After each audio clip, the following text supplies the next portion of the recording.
ist.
Okay, we'll call to order the Finance and Audit Committee.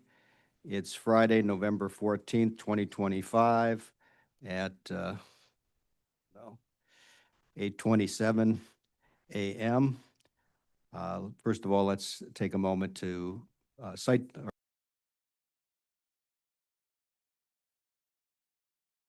allegiance to the flag of the United States of America, to the republic for which it stands, one nation, under God, indivisible, with liberty and justice for all.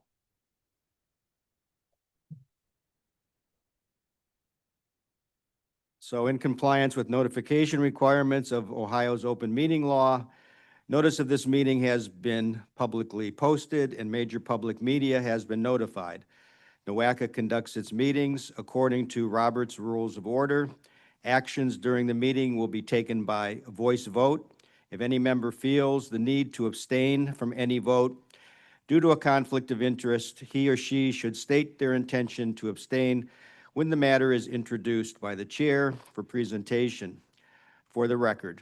Subsequently, that member shall not participate in any discussion of the matter for which a conflict exists. According to Robert's rules, absence from a meeting does not require a member to abstain from voting on the minutes. If the member still wishes to abstain, he or she shall state their intention for the record. For the benefit of our guests from the public and the recordings of this meeting, please be sure to speak into a microphone. The microphones can be turned on and off using the button on top of them. And I guess they give us a new little reminder to use the button when we're speaking. So, have everyone had a chance to review the minutes? I'll entertain a motion to approve. Any discussion on the minutes? All right. All in favor? Anyone opposed? All right, the motion is approved. Has anyone signed up for public comment today? All right, we don't have anyone, so we'll move on to the next agenda item. And Grace, do you have any report today as the executive director? Good morning. Good to see everyone. Just one important thing that NOACA has just received notice from the Government Finance Officers Association, the GFOA, which I know many of you are familiar with in your communities. We've received the Certificate of Achievement in Excellence in Financial Reporting, and that's recognition for the 2024 Annual Comprehensive Financial Report. And that's the highest recognition of governmental accounting and financial reporting. So this is pretty exciting. I would like to thank my finance folks, including the finance director, Deb Wardell. They do an excellent job in keeping us on the books, as we would say. And that's the only thing I have. Oh, actually, I take that back. There's one more thing I have. This will be taken up at the governance committee meeting, but just wanted to mention it here as well, that there will be a proposed change in our meeting schedule. And I'm hoping that that will be okay with this committee. If not, then we can certainly let the governance committee know that. But essentially, the governance committee was trying to get us to better align some of the meetings and meeting dates in order for them to be able to have things go to the executive committee before it goes on to the board agenda. They meet on the same day as finance. So if executive meets today, that means there is really no time for the finance committee representatives once they make action here to talk to their representatives on the executive committee. It hasn't posed a lot of issues, but it's posed enough where there are different members between the finance and the executive that they would like another day to have that, or another time period, so they could have a review of the finance items by their teams before producing the information to executive. So the time and date would be proposed to be the same day as the external affairs, policy, planning and programming. And so it would be immediately following the planning and programming committee. So it would be basically the prior month.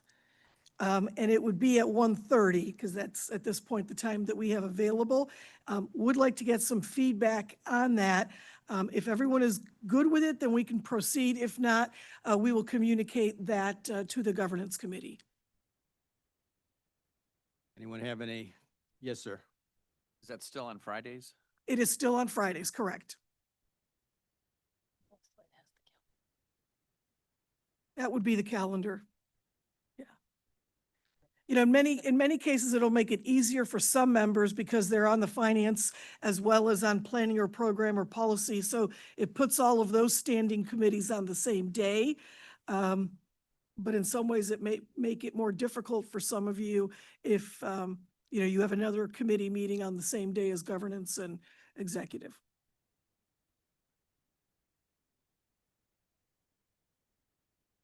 Okay, well, we get to fight the traffic going home rather than fighting it coming in. At least us from the west side. Well, on a good note, if it ends at Friday at 3, you might not have to really go back to the office. Well, that's another good point. So, okay, any other comments or questions regarding the change in schedule? Okay, so we'll move on then to our action items. We have one, Brownfields RLF, recommendation for funding, Midtown Cleveland Incorporated, and Jason Nauer is going to make the presentation. Did I pronounce your name correct, Jason? I do pronounce the K. Oh, Knauer. okay.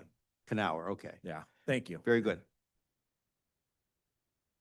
Good morning, everybody. As you said, I'm Jason Knauer, and I'm going to be presenting on the Brownfields RLF.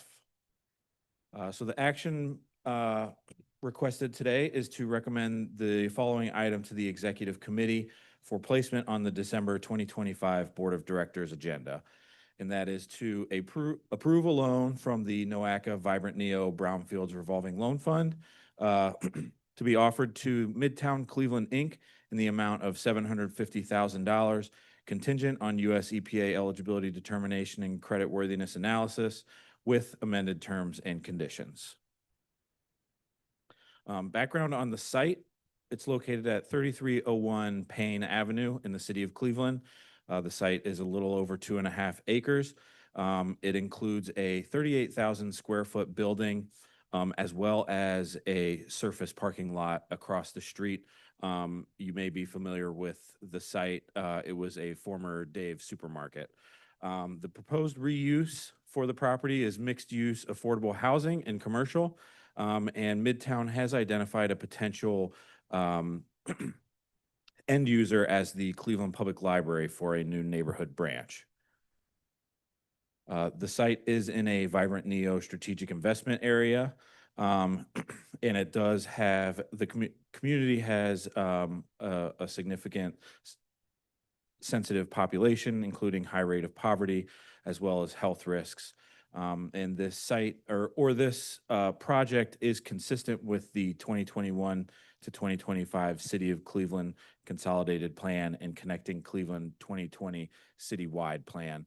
And just for a bit of context, one of the criteria that we ask for in the application is if their proposed reuse is consistent with an adopted plan. So that is viewed as a positive here, and there have been 10 public meetings held, which is another application criteria. So the application, the Midtown Cleveland has conducted several environmental assessments, including a phase 1, phase 2 assessment of the soil, groundwater, and soil gas, as well as a pre-demo asbestos survey. The anticipated cost of redevelopment is a little over $47 million, and the project is anticipated to create 250 temporary jobs at $26 per hour. And I believe they expect 5 permanent jobs, but did not provide anticipated salary for those. And the Midtown has secured $43 million in redevelopment funds. So the original request from Midtown Cleveland was for 3,483 and 870, sorry, $3,483,870 for asbestos and subsurface soil remediation. As we talked with them and looked at their cost estimates, some of the items were deemed ineligible according to US EPA. And so the PACE, the project assumption cost estimate, was revised down to 1,298,371. So that was the request that was presented to the Brownfield Steering Committee. They requested a subgrant, but they were open to a traditional loan depending on the terms and conditions of said loan.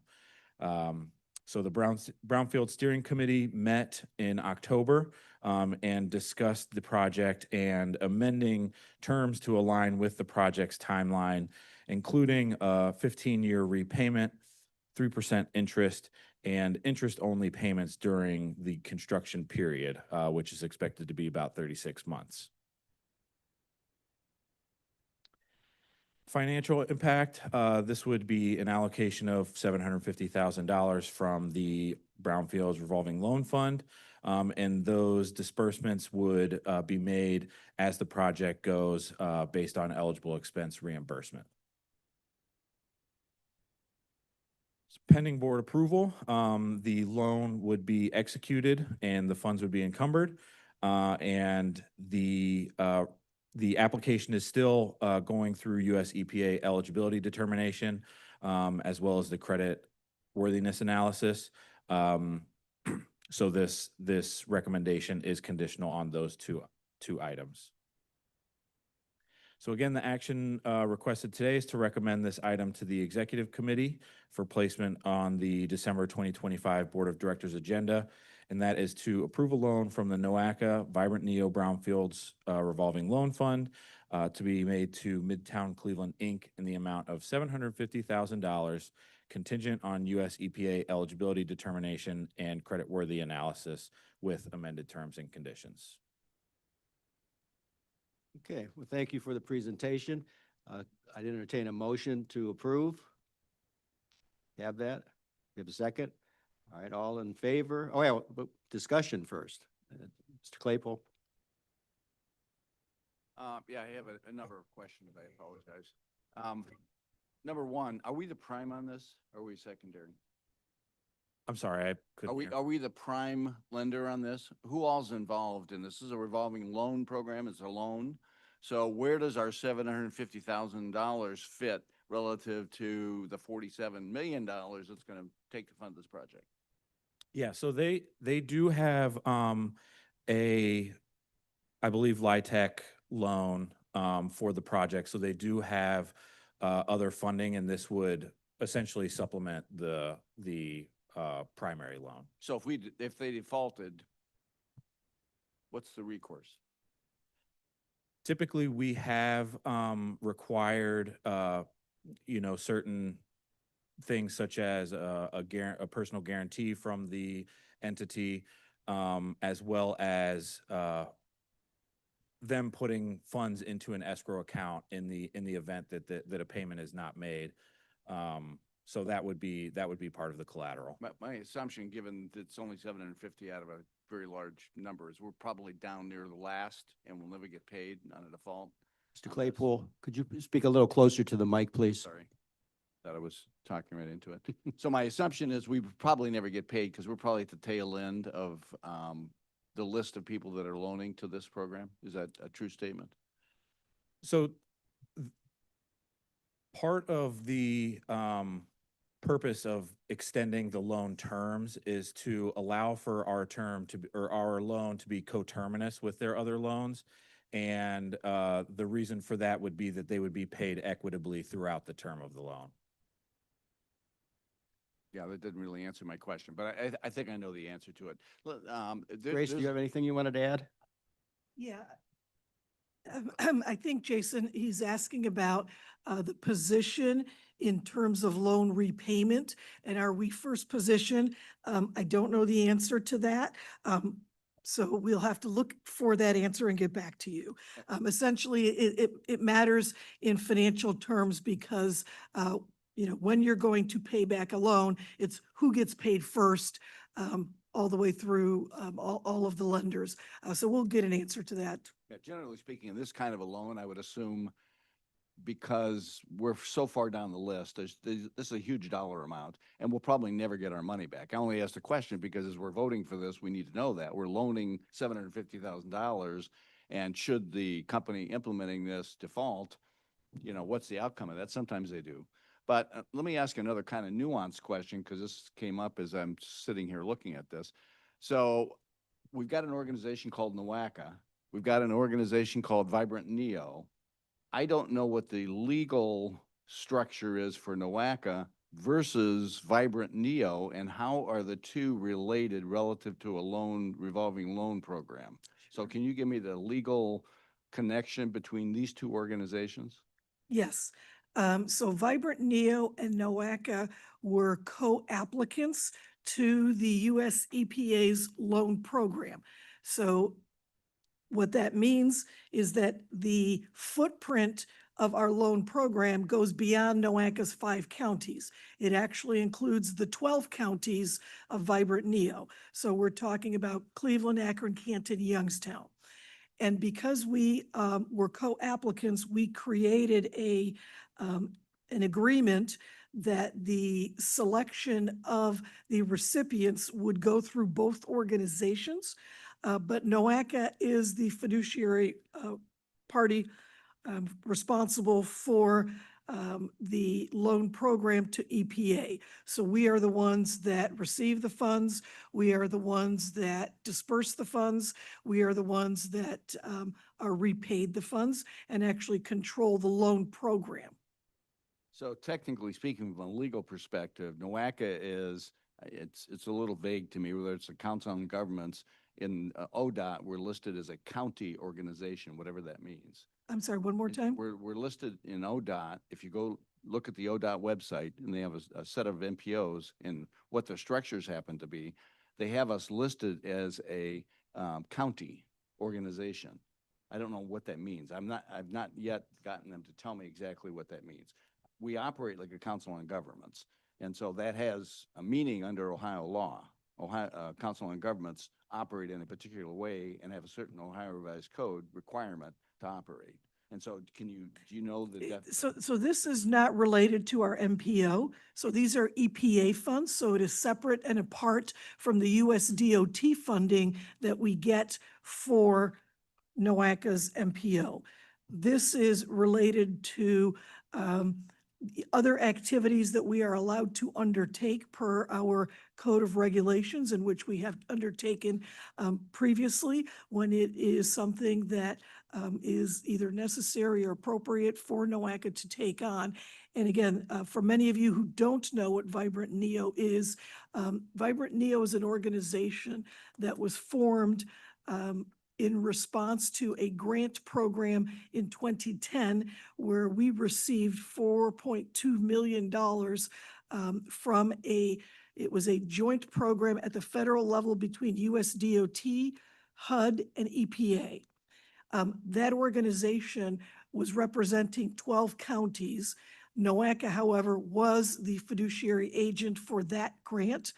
So we were responsible for spending the funds, receiving the funds, ensuring that the products were complete, and for the audit. That was all finalized and moved forward. This is the organization that remains to try and carry out the plan from that time period. But again, that is this particular loan program was a recommendation in the final plan of Vibrant Neo, but it is separate and apart from our MPO function. Yeah, I'm trying to, and I don't mean to belabor this with this board, but maybe you and I can have a sidebar conversation. There's a legal relationship between two legal entities, NOACA and Neo 2050, or Neo, Vibrant Neo.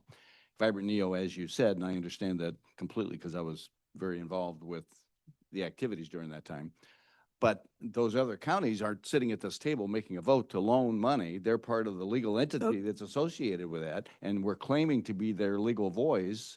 And so I'm trying to Yeah. sort out in my head, how can we legally do this? How can we vote to loan money through two legal entities? I don't even know what the relationship is legally between the two, NOACA and Vibrant Neo. And so there seems to be some muddy water there that we need to fully understand as an organization. Yeah, so the relationship legally between NOACA and Vibrant Neo is NOACA is the fiduciary responsible party. So we are the treasurer for Vibrant Neo. Up until this year, we have been the chair of Vibrant Neo. Anything that's related to this Brownfields revolving loan fund must be approved by the Vibrant Neo board before it comes to NOACA board.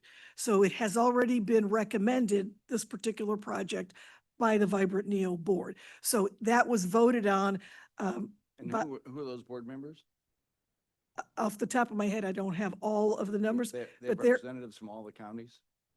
Ashtabula Lake, I mean, not Lake, but Portage County, so on and so. All of them are invited, not all of them participate.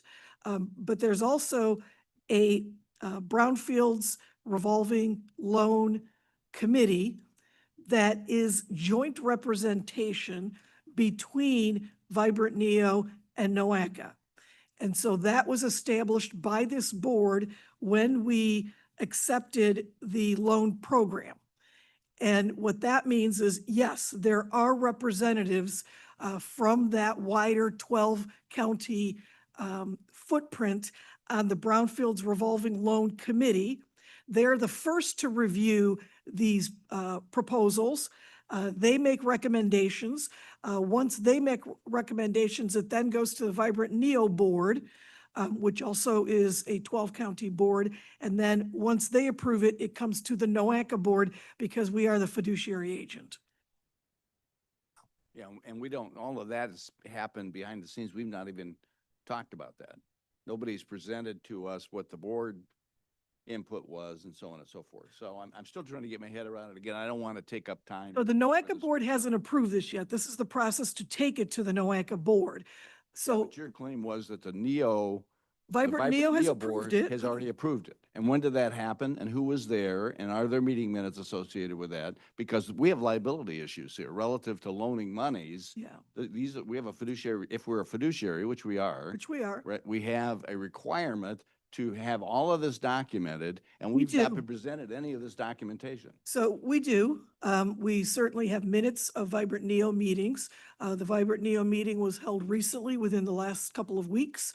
The Brownfield Revolving Loan Fund Committee met before that. That committee is a little different. We are not there is no fiduciary agent for that committee. So for Vibrant Neo, thank you, Brenda. So the last meeting that we had a number of representatives from throughout the region. Based on this list, I can see that we had someone from NEFCO, which is the 4-county Council of Government that includes Akron and Canton. I can see that we had Rob Duncan, who is representing Lake County, that's still NOACA. I'm sorry. Right. Lorain County, but still part of NOACA. We had someone from Cuyahoga County, and mostly NOACA folks. These are the attendance. And I guess I would have to ask Jason that. This attendance includes the ones online as well? Yes. Yeah, okay. I believe so. So again, I think attendance at meetings similar to NOACA is not the only representation of that organization. It's really the membership and the charter, the bylaws that are set out by that organization. So, and that organization has been in place, as you know, since 2010. This is nothing new to the NOACA board. Yeah, but it's, I mean, again, I don't want to belabor it. I do have, I'm sorry, Mr. Chair, I do have one more question. Can you back up 2 slides from the start? And to your point, Mr. Claypool, we certainly can try and present more information in the future about the process that we went through before it came here. My guess is, and I would ask the board this, or I might ask the larger board this, we operate and we use these terms, Vibrant Neo. My guess is the majority of the board members have no clue what Vibrant Neo is, have no clue what kind of a legal entity is, when their meetings are, what their agenda is, and so on and so forth. And yet, we decide for them, we're their fiduciary. It sounds to me like we're failing in terms of our responsibilities to fully understand the decision process we're making. So we are not, again, we are not deciding for them. They have their own board. They vote on this separately. Only because it passed out of Vibrant Neo is it here with us today. So we are not making the decision on their behalf. And we have an agreement that is between NOACA, Vibrant Neo, and US EPA regarding this program. Yeah, but this board is deciding for NOACA/Vibrant Neo. So we're a fiduciary for them. So we're making a decision today to loan $750,000 with their prior approval. Many of us don't understand that whole message. So again, we're going on and I don't mean to, Sure. so I apologize. And you have to, when I say that we're the fiduciary agent for Vibrant Neo, that is separate and apart from this project budget. So they have their own organization. We are the fiduciary agent for that organization, as we have been since 2010. And this co-applicant status that allowed us to be successful in receiving the funds, NOACA is the fiduciary agent for those funds. So we are the responsible party, and Vibrant Neo has agreed to have NOACA be the responsible party. It is preferred by EPA that NOACA be that organization, as we are a public organization, and Vibrant Neo is it is a nonprofit. Okay, you had a slide that said that we were low-income housing, that it was based on that? Yes, the end use is. Affordable housing, I'm mixed sorry. use Affordable housing, yes. We have fair housing, various terms. So can you define for me affordable housing? I believe that it is, I can follow up with the actual numbers, but I believe that it is housing units for families at 60% of the median income, but I can get confirmation on that. Yeah, oftentimes, the reason I bring this up, oftentimes we use this term when we throw this out like it's a feel-good thing, but we don't even understand what affordable housing is. So we're building something, we're funding something, and we're putting money into the pot for something, we don't even know what it is. And so I'm just making that point, that's all. And we've also talked about the fact that it's going to, part of the criteria, and I don't know where this criteria came from, was people's health. How do we even know their health? There's HIPAA. And so how do we discover what people's health are, and why is that even a criteria? So I've got some misgivings over this. I'm probably going to vote for it just to get it off the table. It's a small amount of money relative to the bigger thing. But, when we're making decisions on these kinds of things, we ought to understand what we're doing. All right. I don't want to cut off anybody else's discussion. Does someone else have discussion? Yes, sir. Yes, who benefits from this, and how does NOACA benefit from this loan? If I may, Jason. So again, NOACA applied for a revolving loan fund from US EPA, and part of the Vibrant Neo long-range plan, Vibrant Neo 2040, recommends that the region, the 12-county region, work on remediating brownfields for further economic development. And with NOACA, again, this is something that is outside of our MPO responsibilities. It is with US EPA, and it benefits the region, and it benefits NOACA by allowing additional economic development to happen and to do so in concert with our MPO responsibilities around transportation infrastructure. But it is predominantly an economic development function. Who benefits from the loan itself, though? Is it a developer or? Well, I think that the who benefits from it is the community.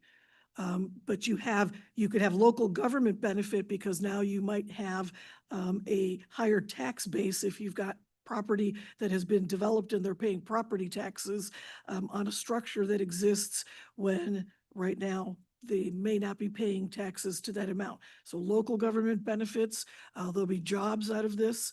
So there's benefit there.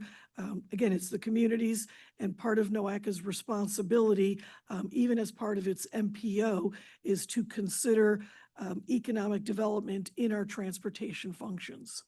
I don't understand because most of those are given tax abatements also, so we really see no tax dollars coming from that either. So I really see no benefit, but that's all I have right now. And I guess, the Finance Committee and the NOACA Board is approving the loan. It does sound like some of the objection is to the loan program, but that was already decided by the NOACA Board. That was all vetted. All of the appropriate structures internally and in partnership with Vibrant Neo have been established, and they've been in existence now for a few years. We can certainly at some future board meeting present a little bit more information on that, since maybe we have new members that are not familiar with that. But that's been around, I think, almost 5 years now that all of those things were established. Sure. Mr. Patrick? What is the timeline for the US EPA eligibility determination and the creditworthiness analysis? And do we know how likely that is to be approved? I don't know why we're recommending this to go on if we don't even know if they're eligible yet for the project. Jason? Sorry, I couldn't hear. If you could repeat into the mic, sorry. Yeah, no, the US EPA eligibility determination and creditworthy analysis, what's the timeline on that happening, and what's the likelihood that it will go through? I don't understand why we're voting on it if we don't know if they're eligible yet. So the eligibility determination partly was held up with the shutdown. We do have all of the materials to them, and I did get correspondence from our program officer from US EPA yesterday. So that should be completed very soon, and the creditworthy analysis is ongoing. That should be, I believe, done or completed well in time for the NOACA board meeting. So we will have that information by the time the NOACA board meets. And so, Jason, just for clarification, normally we would have had that information for presentation to the Finance Committee, but because of the government shutdown, we did not have that communication with US EPA. Correct. So we're essentially jumping ahead because the government was shut down, and we're not having steps completed that should be completed because the federal government was shut down. That is what it sounds like, but I think what Jason is also saying is all that it's starting to fall in place now that that we've reopened, and that all of this will be complete by the time the board meeting happens. And if it is not, it would be pulled. So I think that's an important point. If we don't have, well, I say it would be pulled. Really, it's up to the board because you'd be recommending it to be on the agenda. If the board would choose to table it then because we don't have the information. Okay, well, I guess I would just like it noted that there is collateral damage from things like a government shutdown, and we should not follow our processes because of that. So I'll likely be voting no on this. Okay, well, the question has been called, so we'll move on to a vote. And we'll do a voice vote. All in favor? Aye. Anyone opposed? Nay. We have 3 nays, Mr. Claypool, Mr. Merriman, and Mr. Patrick. Okay, so it does, it is approved to simply move to the full board for their either approval or non-approval. All right, our next matter is an informational presentation. It is SFY 2026 first quarter capital programs performance measures. Grace, you're going to give the introduction, and then Sarah White will do the presentation. Yeah, so we want to make this presentation because this is a normal routine item to the Finance and Audit Committee to give you a status on the capital program's performance measures. We do it quarterly, and that helps us since we've established the Finance Committee and put these measures in place. It helps guide the development, the delivery, and the monitoring of our NOACA-funded capital program. These are the funds that NOACA receives from the federal government to disperse as part of its MPO requirements. In some ways, it's very complicated because we don't actually get the funds. They are pass-through funds, but nevertheless, we are responsible for ensuring their execution, meaning the projects get implemented. And we have had concern, the state has had concern, and not just with NOACA, the MPO balances across the state, as well as ODOT balances across the state, were higher than all of us would like. We presented that to the committee. The committee did express concern over that decline in the expending of funds. So not delivering the projects in a timely fashion is a concern, not only by the committee, but by the state and the other MPOs. We have all been working together, and the state has already put some measures in place and some activities in place on their end to advance things. We did meet, we being the Ohio Association of Regional Councils, meet with the director of ODOT to talk about balances, both for ODOT and for us. And we're going to talk today about the regular presentation for the status, but I want you to know that we are very much being aggressive in our further pursuit of the project delivery. Most of what is holding up the project delivery and why we are in the situation that we are in, again, as are all of the MPOs and ODOT, certainly we had COVID that put behind some projects. We also had the IIJA, which was the funding legislation that was put in place in 2021. One of the very good things about that legislation is it provided more funding, but that also meant that you have more balances than on your books that you need to spend. And in order to spend new funding, you've got to put projects in place, you've got to do design, you have to do preliminary engineering, then you've got to move forward with the construction. And we need to be more aggressive, even more aggressive with the project sponsors in terms of executing projects. There are projects that NOACA has approved years ago, and they still are not implemented. And we do keep up with the communities that are the project sponsors, but we need to do so even more, and we will be doing that. So although Sarah will present to you today the normal quarterly report, we anticipate that throughout the rest of this fiscal year, as we work harder, you will see this improve.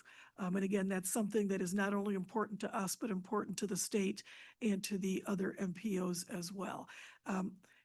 The project sponsors that are not yet ready to move their projects forward, we have a couple of things at our disposal to help make that not impact the ending balances negatively. And for example, Cuyahoga County just recently advanced a couple of projects that will clear up $10 million off of the books and allow us to, so meaning projects that are not happening are being moved to the back of the tip, and projects that are ready to go are moving to the front. Nobody's losing money, but we are making some decisions with project sponsors, not alone, but with project sponsors to better execute all of the programs. So just wanted to let you know that we've taken it seriously. We appreciate the Finance Committee's participation in the discussion at the last meeting, and we'll continue presenting this information to you and improving. Good morning.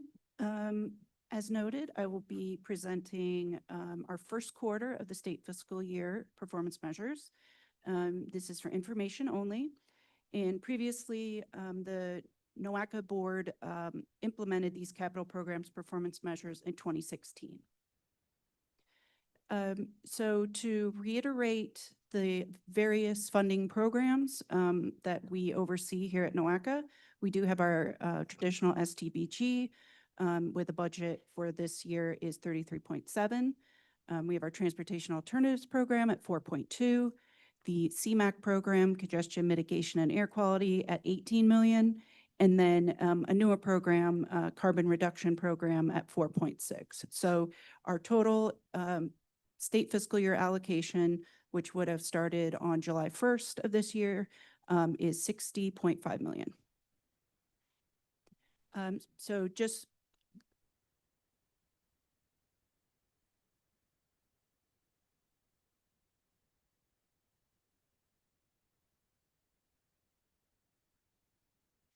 just to reiterate. Just a reminder to Mr. Claypool and to the rest of the committee, these slides are posted this afternoon onto the website. You will have access to them, so they're always available publicly. And to reiterate Director Galucci's comments, we maintain this performance measure dashboard to make informed decisions, make sure, again, that we're expending as much of our resources as we can, and also to have increased transparency with the board. And Sarah, if I may interrupt, a really good thing that reflects well on NOACA is that ODOT has adopted our performance measures to use on other MPOs. So we created these performance measures for our own use. ODOT thinks that they are very good and is now requiring all MPOs to do the same analysis. So we do have 4 performance measures split into 2 different categories. So we have 2 looking at the program delivery, so getting the projects out and moving, and then fund utilization. So how much of those funds are going out as opposed to budgeted. So our first is looking at the % of on-time project implementation. So every year we take a look at the annual priority list and anticipate when we expect those funds to go out. So we're looking at, did those projects, were they encumbered within 30 days of what we expected? And of the expected 5 projects this quarter, 4 did go out on time. So we're sitting at an 80% for the quarter. It's a little bit under our target of greater than or equal to 85, but we do feel this is very positive, and the projects that moved on are really great projects. So we're excited about that. And then the second is % program balance. So this looks at the amount of funds we have programmed in the 4th quarter of the fiscal year. So that would be April through June of 2026.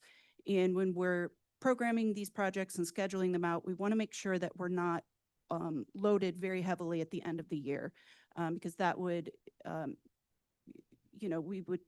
projects would slip. They might not make it in time. And so we want to make sure we get as many earlier in the year as possible. So right now we're looking at about 21.5 million programmed in the last quarter, and that's around 20%. So right now we are meeting that category, and we're keeping up with those project sponsors to make sure they're staying in schedule. But if something slips, we can again swap them out. It's a kind of a dance. Somebody can't make it in time, but let's see if there's somebody else we can pull up. And then with fund utilization, this is similar to the other side where we're looking at schedule, but this one we're looking at how many funds are encumbered for the state fiscal year. Actually, I think I missed one. my apologies, estimate accuracy, looking at what we expect the project to cost versus the actual expenditure when the sale goes through. So we're looking for a variance of around plus or minus 10%. And so we had 5 projects this quarter that went out, and the budget was 31.3 million, but they actually were under budget, surprisingly. So we had the actual 28.1 million, but we are meeting that that performance measure, and the variance is negative 10%. And then lastly is fund utilization. So we're looking at the percent of funds encumbered. And so we want to make sure that we get these funds encumbered so that they, again, make it within the state fiscal year that is expected, and we get those funds out the door to all of our communities who need them. So right now we're looking at 70.5% encumbered. Budget takes are outstanding of a $1.5 million budget. So we aren't quite meeting the target for this quarter, but we still have time to get that number up. And in the first quarter, we've already exceeded our 2025. So we do see this as a positive step forward. And as Director Galucci noted, we're using everything in our toolbox to get the funds going. Yeah, this is really the one that we're the most concerned about. Again, just looking to ensure that we are spending the money and that the road projects are moving forward. And we will, again, more aggressively pursue working with the project sponsors to make this happen. So again, just noting that working really hard this year, and we're hoping to advance some future projects that were maybe further back in the tip, but are ready to go. And then if we do have any debt service payments or state infrastructure bank loans, we could pay those in advance if it makes sense. So, and that's all I have. Okay. If anyone has any comments or questions, yes. So my question refers to previous years, like the year, if you look at the chart that you had up there, 2025, go to the previous, one more back. One more back. Program balance. On time, let's use this one, it's easy. On-time project implementation. In 2025, it was 68%, which means all of your projects that were proposed to be delivered in 2025 were not. As we approach 2026, what happens to that number? Because some of those projects are being implemented in 2026, and where is that captured? And how do we know that there's just not a backlog of 32% of the projects from 2025 never get implemented? Good question. Yeah, I can answer that. So for this performance measure, we're looking more in terms of just that year. So we're thinking about what had we expected to happen and what actually happened within the year. So we don't get credit for the projects that end up being late in this particular performance measure. So to be fair, you may be implementing projects towards your goal in Q1, and you might actually implement more projects because you have a rollover from previous years. I'm sorry, can you repeat that one more time? You have a goal in first quarter of 26 of whatever it is for implementing projects. You may be implementing more than that because you have rollover from previous years. We would only judge ourselves against what was expected in that first year. So if we did know that it was going to roll over and we could anticipate that, then yes, we would judge ourselves and count making it in that quarter. But if we didn't know, then we would not receive. But to be clear, and actually this does present an interesting point in how we measure this. The projects that we did not move forward in 2025, that backlog, is that counted in 2026? And what I'm hearing is sometimes. Correct. So I think we need to work on that a little bit more, because we need to make sure that we are accounting for the backlog as well as the current year.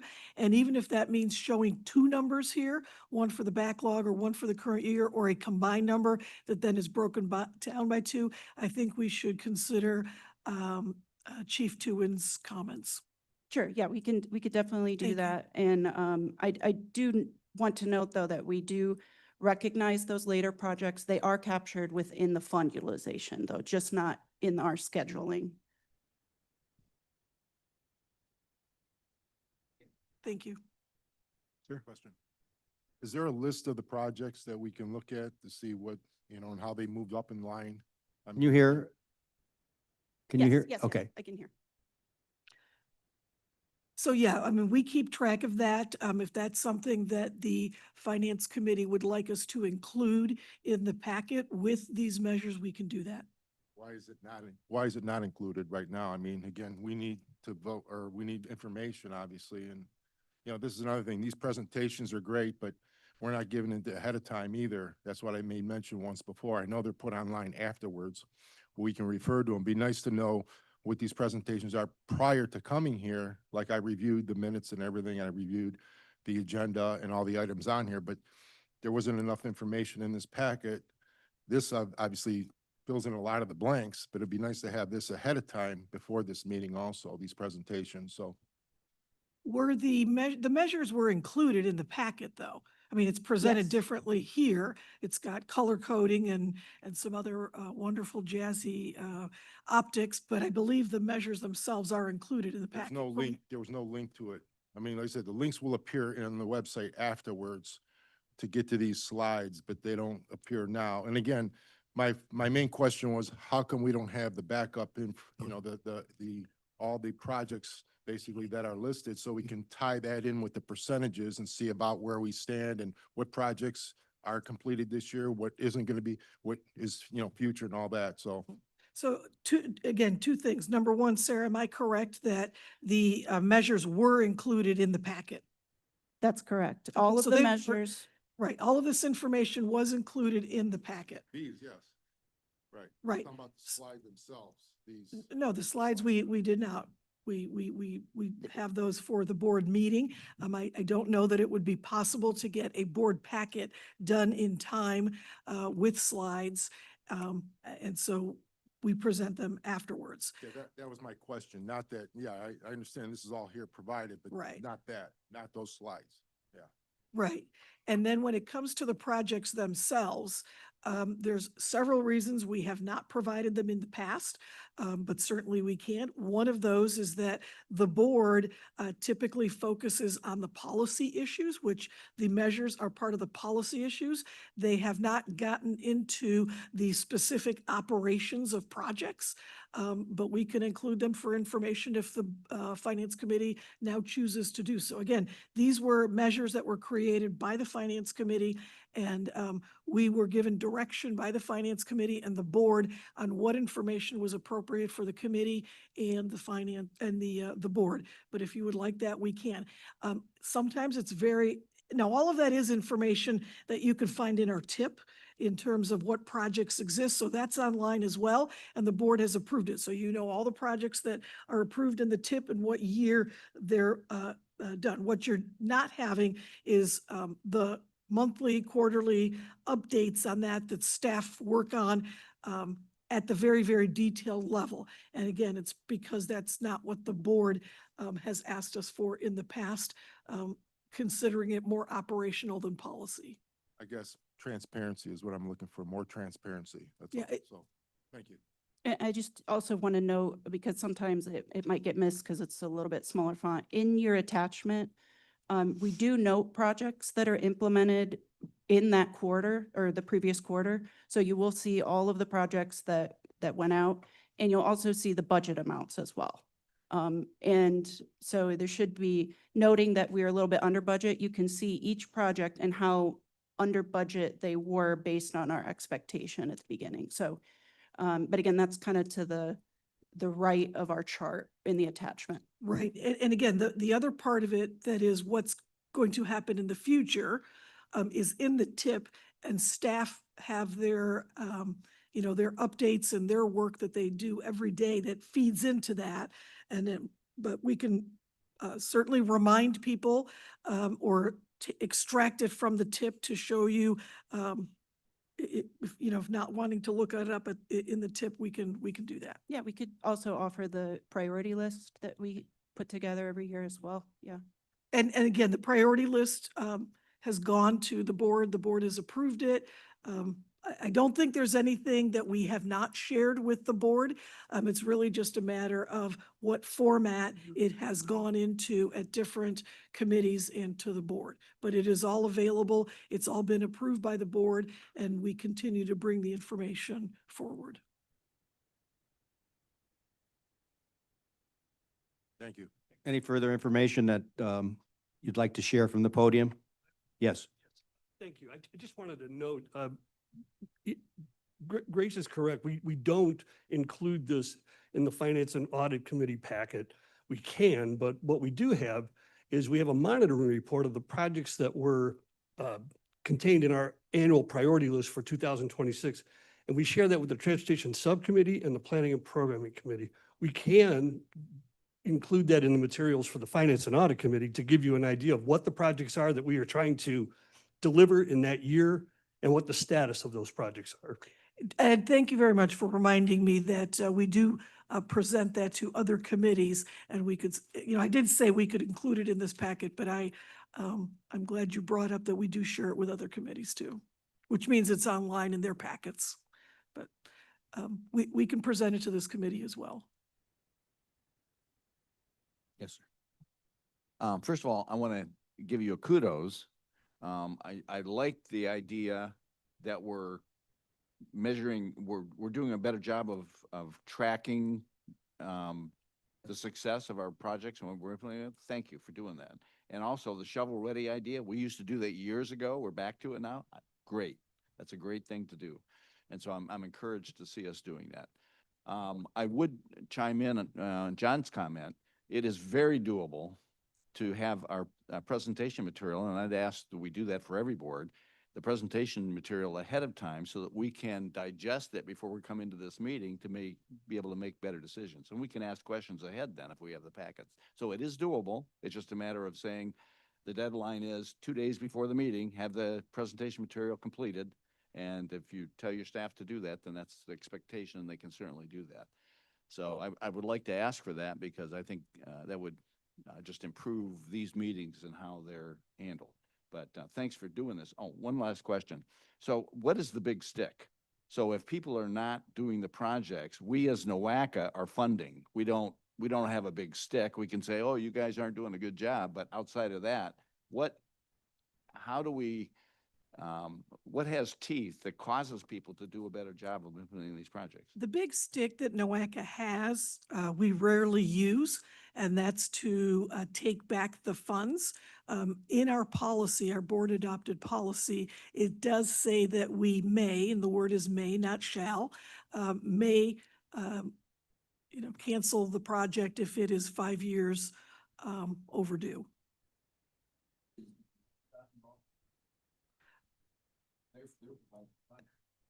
No. So this is the federal funding that is provided just for NOACA. The TIP does include ODOT funding that ODOT uses from the federal government, but these measures are only for ours. All the programs that Sarah listed, which the majority of it is STBG, correct? Okay, very good. But as I mentioned, ODOT likes the way that we are doing the measuring, and they are measuring it this way as well and requiring the rest of the MPOs to measure it this way too. So that actually is commendable to the Finance Committee, who we worked with, probably 10 years ago to develop these measures. Okay. Sarah, is it possible that you could provide to the Finance Committee as much data as possible prior to the meeting so that the committee has that information for preparation purposes? Yeah. I mean, we could certainly package it up and Yeah.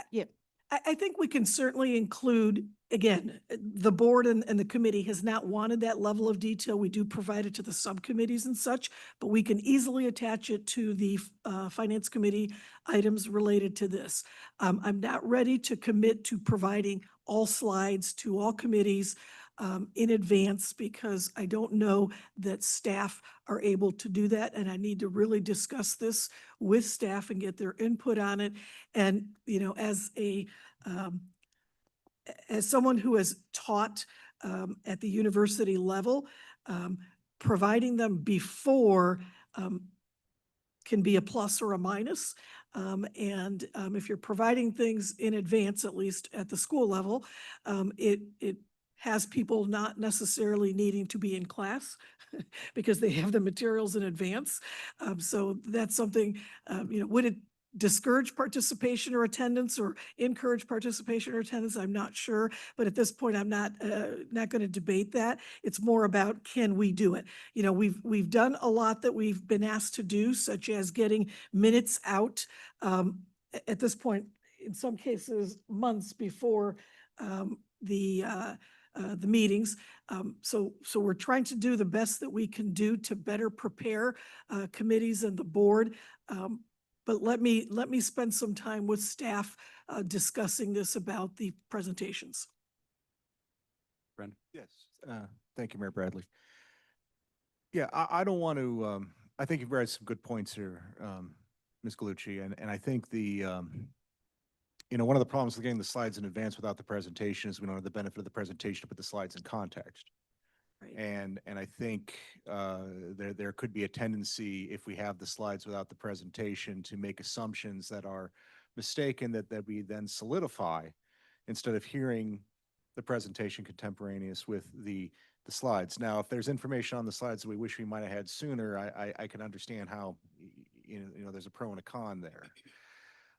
My concern about some of the things that have been brought up here, though, and I would not want to be hasty in making this decision, you know, as a committee, is that, you know, I've been on this committee for the last 8 years, and I've preferred the high-level, policy-oriented part. I do not seek to micromanage what the staff is doing by going in and diving into the numbers. And if we send out the numbers in advance to everybody, then that almost encourages, it essentially encourages all of us to have to do that. Because if only a few of us do that, then the rest of us are just sitting there not having done that same analysis. And in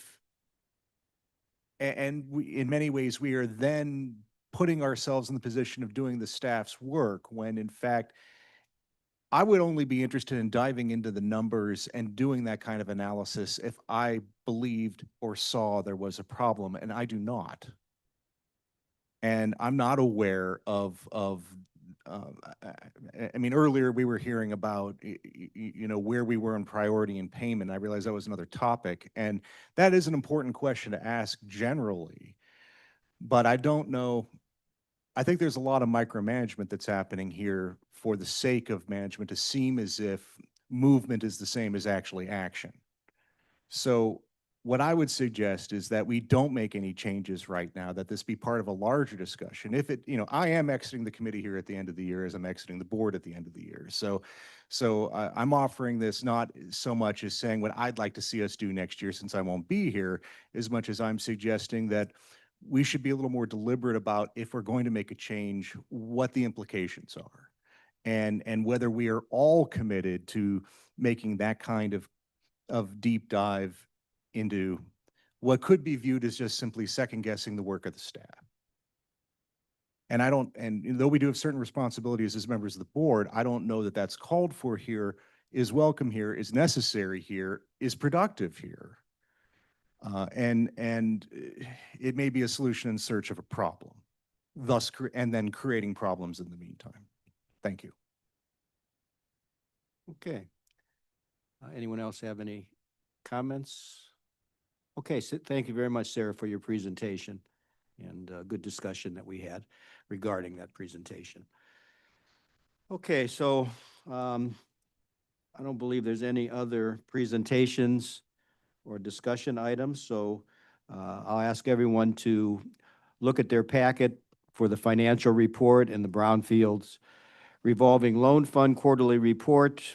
They are in your packet, and you can review them at your leisure. Does anyone have it? Mr. Claypool? All right.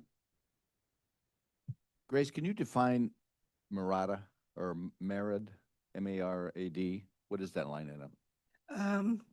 It is a federal agency. And I'm going to ask Ed May to give me exactly what the acronym, actually, here's Merit. Go ahead. It's just the U.S. Maritime Administration. It's a part of USDOT. So that's an expense for us, $6,000? What is that? So we have funds that were given to us as part of a grant award for Irish Town Bend, which is the river maritime funding. So that is why we have a relationship with MARAD now. But that cost us something? Or is that a fee? What is that cost? $6,000, so, for the year. I don't, and Deb Wardell is here. I will ask Deb to see if she has a quick answer to that specific expense. Can you tell me where you're seeing a $6,000 expense to MARAD? Yeah, it's on the financial report that I received. It's Okay. fiscal year 2026. We're Oh, budgeting okay. 6,000, I'm sorry, 6 million? Okay, Yes. now I know what that is, but Deb, Deb can probably explain it. Didn't add since she's- zero, so. That's okay. Now that it's the 6 million, I do know what it is, but Deb, since you made the way to the podium, you can go ahead and take it. Okay. You're looking at the board financial report under the pass-through funds. Yes. And the $6 million is the portion of the MARAD grant that will be passing through our books. It goes from us to the port, and then we are reimbursed from MARAD. So it's not money out of our pocket. It's just Correct. a pass-through from Correct. whatever this organization happens to be. Correct. So I'm seeing budgeted here, we have $103,000 for meeting costs budgeted for the year. What is in that expense? I'm sorry, budgeted for, 103, or is that 100? Yeah, it's 103,000. I'm looking here to see if I should be adding zeros there. But there's a. Yeah, maybe there's- subtract. There's a cost for, meeting cost, 103, it looks like $1,000 for fiscal year 2026. We're budgeting That's for correct. meeting cost. What goes into the meeting cost? Cost us 103,000. the meeting costs would include all of the board meetings, the committee meetings, the subcommittee meetings. Yeah, but I'm not paid to be here. and the Most- annual- A lot of, members a are- lot of bagels. So, Staff. is that for staff bagels or? To be here, so that's Oh, you're certainly. building the staff cost into that? Well, and there's also cost to meetings. When we have them off-site, we do have to, which hasn't really happened until this year in a long time, but we do incur substantial costs to hold them off-site for audiovisual equipment and other expenses. So we have a salary cost. Our employees are paid a salary, so we're not paying them to be here. We're paying them a salary, right? So I'm That's trying to correct. understand this. Is there more detail on this report someplace? The So I sal- can see the line item detail associated with these? The line item detail, I could provide to you out of our software, if you'd like more specific of how the meeting costs are broken down. Yeah, But I can I'd give like you- more, I don't want to waste the time of this Mhm. board, but I'd like to see more detail in terms of where these numbers come from. Sure, but I will I will answer that generally, that all staff time, yes, they are salary, but we must allocate every hour that a staff person works on a project or sits in a meeting. So every hour is accounted for. So we don't just pay them by salary and sort of, put that we've got every hour accounted for. So anytime you see costs for staff, they're actually in projects or in activities. So one person's time isn't No, just in one I place. understand what you're saying. I'm trying to get my head around that Okay. because of the way your spreadsheet's laid out. But if you show me the detail in terms of how this spreadsheet is, what's underneath this sheet, all the summaries, I'd appreciate it. Thank you. We can do that, no problem.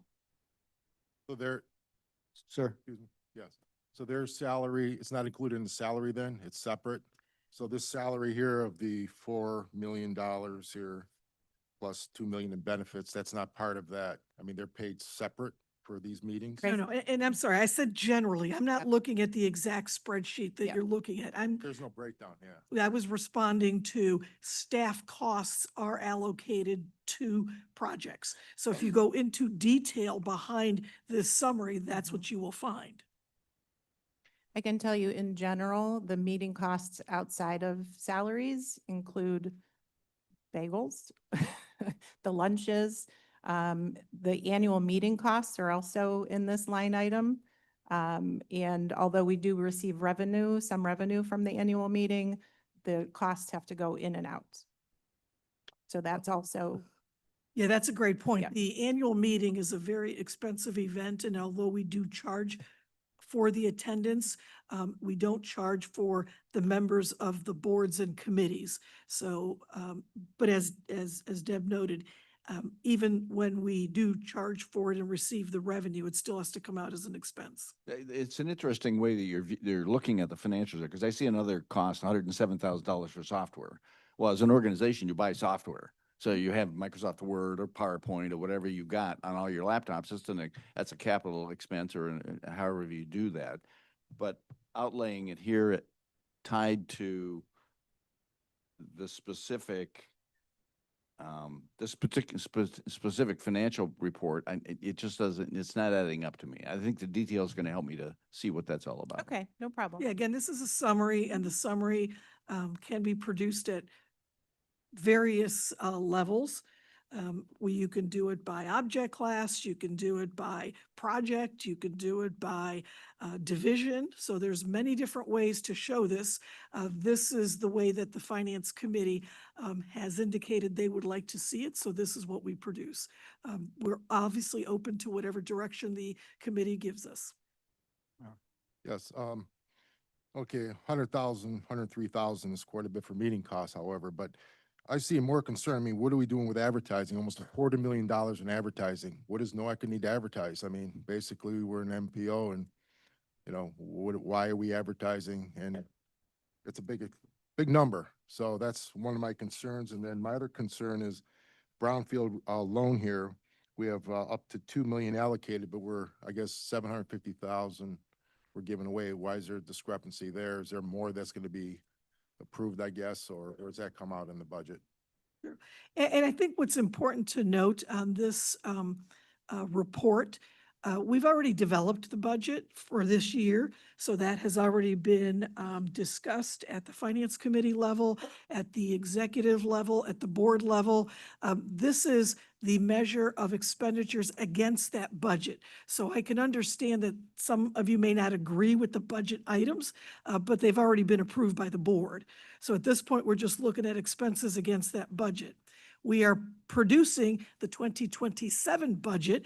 That will be coming up for discussion with the Finance Committee in January, the end of January. So that would be the time to discuss a lot of these things for the next budget in But terms confirm of. for me, Grace, I mean, yeah, it's a budget. A budget's not money spent yet. It's a budget. It's what you're forecasting, right? So if we see something that we think is out of line, we can always bring that up with the board and say, you know, we noticed in the financial report, we're going to be spending money X, Y, Z. We don't agree with that, and have that discussion. We could do that and make an adjustment to the budget. You can always make an adjustment to the budget, but my point is, the board has approved the budget. We are not spending money that has not been approved by the board, and this is a measure of the expenditures against that budget. I would suggest that of the utmost importance, both to us and probably to the finance and to the board, is should we exceed those budgeted amounts? If we are exceeding the budgeted amounts, then that should be immediate cause for concern, or at least a red flag for discussion. In terms of some of the things you're bringing up, I would say we should take note of that for the 2027 budget and look to see how we can address those in the future budgets. But certainly you can bring up a change in the budget, but reminding you that a change in the budget is not just something the board is in control of. It does have to go through approval processes at the state and federal level. Meaning if you make a change to the budget, I have to submit an amendment to ODOT and FHWA. So it is a multi-month process in order to get that done and approved. Okay, I'll entertain a motion to adjourn. Second, we have a second, okay. Got a third. All in favor? Anyone opposed? All right, we're adjourned.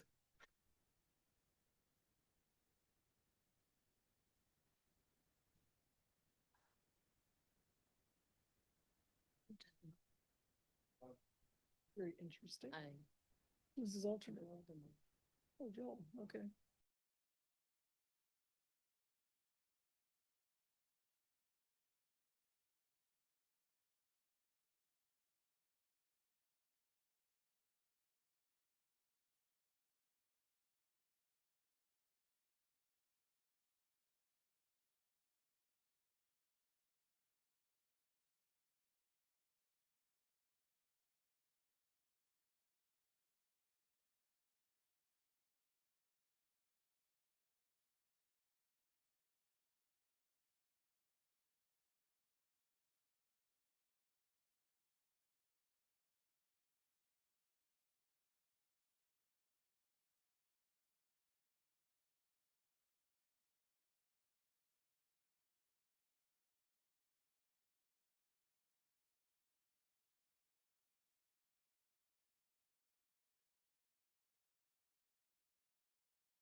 Welcome, everyone. Let us take a moment to recite the Pledge of Allegiance. Pledge allegiance to the flag of the United States of America, and to the republic for which it stands, one nation, under God, indivisible, with liberty and justice for all. Okay. Okay, all right. Well, welcome to Cleveland, everybody. In compliance with notification requirements of Ohio's open meeting law, notice of this meeting has been publicly posted and major public media has been notified. NOACA conducts its meetings according to Robert's Rules of Order. Actions during the meeting will be taken by voice vote. If any member feels the need to abstain from any vote due to a conflict of interest, he or she should state their intention to abstain when matters introduced by the chair for the presentation for the record. Subsequently, that member shall not participate in any discussion of the matter for which a conflict exists. According to Robert's rules, absence from a meeting does not require a member to abstain from voting on the minutes. If the member still wishes to abstain, he or she should state their intention for the record. For the benefit of our guests from the public and the recording of this meeting, please be sure to speak into a microphone. The microphones can be turned on and off using the button on top of them. All right, so we're going to kick off our governance committee meeting here. We've got meeting minutes from our last meeting. Actually, let's see, it says here from August 27th. That was a regular meeting. Okay. All right. So looking for a motion for the regular meeting minutes from August 27th. Thank you, John. A second, Bonnie. Thank you very much. Any discussion on those minutes? We're good. All right. All those in favor, please say aye. Aye. Aye. Anyone opposed? No. All right. Then those minutes are approved from August 27th. Okay. Yeah, here we go. So we had a special meeting on September the 25th of this year. Looking for a motion to approve those minutes. Okay, John Second. again? Second. Second, Bonnie. Thank you. Any discussion on the September 25th meeting minutes? All right. If not, then all those in favor, please say aye. Aye. Aye. Anyone opposed? Nope. Okay, those minutes are passed. And then we had another special meeting on October 24th of this year. Looking for a motion to approve those minutes. Thank you, John. And we have a second there by Bonnie. Thank you. Any discussion on the October 24th minutes? No? All right, then all those in favor, please say aye. Aye. Aye. Anyone opposed? Nope. All right, then those minutes are passed. Excellent. All right. Public comment on today's agenda items. Did anybody call in today or sign in to speak today? Okay. Not, if not, then we'll move on. The executive director's report. Do we have anything, Grace? We have nothing. No executive director's report, trying to keep the meeting as short as I can. Okay. All right. Very good. Action items. Looks like we've got something here to consider. The Code of Regulations revision, Article 9, ratification. And let's see, Liz, you're going to present this along with Grace? Yeah, I'm going to start off with saying that the next two items are the two items that we discussed at the last meeting. And motions were made at the last meeting to move forward with both change to ratification and change to membership. And those motions were passed at the last meeting, and specifically this one, to remove the requirement of ratification. The objective today of putting it back on the agenda is simply to advance it to the executive committee. So last meeting was to approve the motion, and now we're advancing it to the executive committee. And with that, I am going to turn it to Liz to go into the detail. Oh, is that what I Yeah. thought you were telling me I wasn't speaking into the microphone. No, I just needed the I call it a clicker. Rather The clicker. The remote. Thank you. Good morning, everyone. So, at the last meeting, as Grace recalled, there was a motion made to amend the code. There was a red line version of those amendments in your packet. So we can discuss, once I get through this, if there's any changes to those, but this motion today is to get it, to send it then to executive committee to put on the necessary agendas, for board of directors meeting.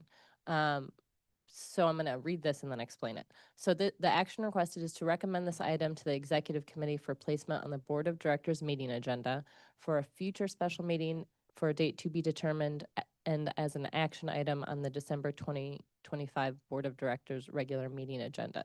And that is to revise the code of regulations relative to ratification in Article 9.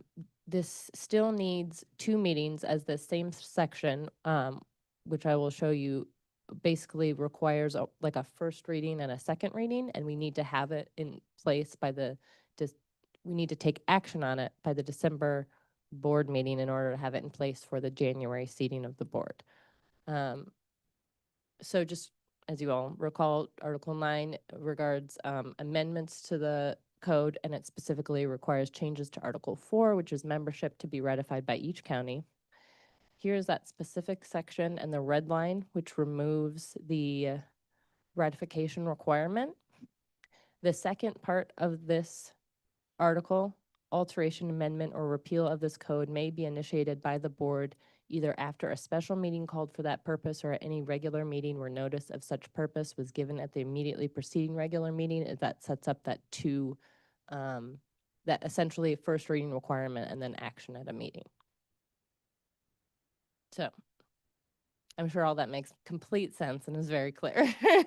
No, Did a good job. Uh-huh. Yeah, I was just going to comment on the 2 meetings. I know the objective is to get this done for the January seating of the board. So we need to schedule a special meeting sometime in order to get this done. According to this language, our legal counsel tells us we have to have a special meeting first and then vote at a regular meeting or 2 regular meetings. I've suggested that maybe we could have the regular meeting first and then the special meeting second. Legal counsel, he'll be at the executive committee, so we'll take it up at that time too. Says that that's not the way he reads it, which I think would allow us then to still have this on the agenda for December and move forward in January. But he does think that that was the intent of this, so I'll let him speak for himself at the executive committee meeting. But either way, we're going to have 2 meetings. Mm-hmm. Who's coming? Is it Ryan? Yeah, Ryan Okay. is coming. Okay. All right. Mhm. Can I ask a Yes, question? Yeah, Morris? Code of regulations may be altered or amended by a majority vote of the board of directors. Any matters relating to Article 9, is that 9? No, 4. Oh, sorry. Of this code are the ones that had to have ratification. Correct. What was Article 4? That's the board membership section, correct? Correct. So can the composition / numbers allocated to a county / can that be altered by then a majority vote of the board? Once you remove ratification. Okay. And so that was part of my concern, was that what I was trying to get was that a county would have autonomy for its county. But I don't think I would be a fan of allowing the overall board to make any change to the board composition without having to have a 5-county ratification. Right? If we go back and say we're going to change the formula and we're going to do this and this and this and tweak the formula in whatever way we want it to, then that simply goes back to a majority vote, and then it wouldn't have to be ratified. So in theory, 1 county could, or however many counties, 2 or 3 counties, to get together and vote to change the board membership composition which then wouldn't have to be ratified by the participating counties. So, Yes, that is the risk of removing ratification. That is, Okay. you've assessed that correctly. right, what I tried to make a motion was is to not have ratification required for each individual county's determination of its delegation. So at the beginning of the year, as we talked about, the commissioners or the executive or the mayor gets together and says, all right, I want to put these 5 people onto the NOACA board. That shouldn't, well, my motion was, and what my Okay. intent was not to have Geauga, Medina, Cuyahoga all approve that. So when you were looking to remove ratification, it was just to that component of the process? Correct. Oh, that, And that- okay. And I said, I'm not trying to mess with the numbers or, So the if there were a allocation. change to the numbers or formula, that should still be ratified, is what you're saying? I would say, Okay, yeah. that makes me feel better, actually. I was getting a little worried. I come up with crazy ideas, but I ain't that crazy. Okay, okay. Carolyn? So, Carolyn's Carolyn's got got something. Wanted to say be Article 4, I think .2 perhaps, like that specific section that deals with the composition from each county or the Okay. city, right? that. I would makes assume that sense. you're smarter when it comes to what section is, yes. I mean, I can just Google, you can, I'm sure you're smart enough to do that too, but I I'm just, a lawyer, so so you can help us. Yes, If it's 4.2, then I- yeah, I think that makes sense. my motion was specific Specifically for 4.2. to the county selection of its delegation to not Okay. require ratification. We will The exact make that situation that we're in change. with Jaga right now. Yeah, we can make that change.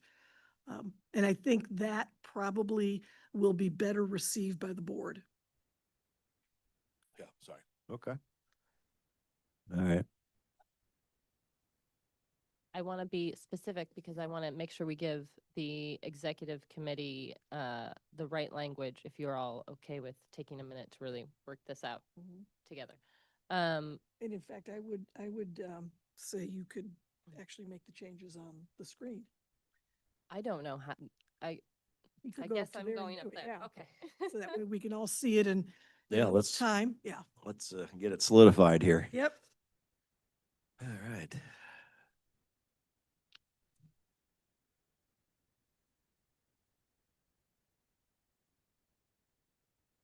Yeah, because then we can take care of this today then, in the executive committee.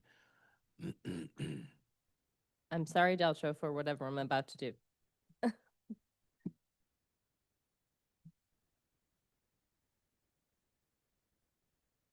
I just need to, I guess, pull up the Word document or edit the presentation as I'm sharing it. Is that possible? You can just do it on the screen. Well, you could do that Well, too. but we're streaming too, so I don't want to mess everything up. Well, Liz, you could do it on the PowerPoint. Find the document. Well, I can edit it right here. Okay.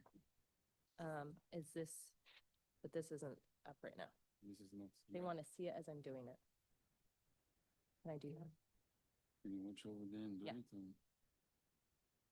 Because we have to move it over there, so we have to. So with this, Grace, Yes. we're gonna be able to just manage our own counties as No, no. necessary.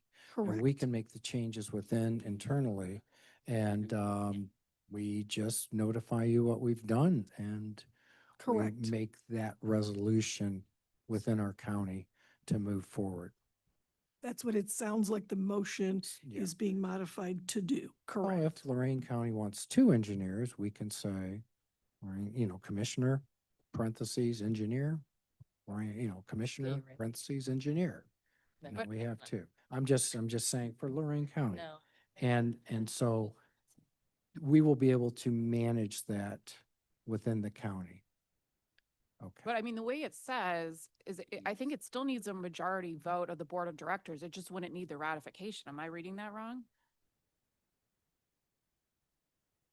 Yeah, so we wouldn't, I mean, if Geauga wants to change our makeup, we still couldn't do that on our own. The board of directors would still need to approve that. It would be a board of director thing. You wouldn't run what you wanted to do last year through the county. Yeah, we would still have to and do that through the board. I mean, I kind of. Just do it at a board hearing Yeah. and the 48 would then decide, yeah, this is a good thing. We like it. And pretty much we'll at least at that point understand what's going on. But I almost feel for those decisions, the county or the city should get to make their own decision about the makeup, and then the board should just acknowledge that decision. I don't even understand why it would have to be a majority vote Thank you. if we're controlling our individual counties. And I think that's what Commissioner Beveridge is saying. Correct. Right. So this is removing a ratification clause. The next, as I understand it, is going to change it. The next bylaw change that we're debating Okay. is that it then becomes,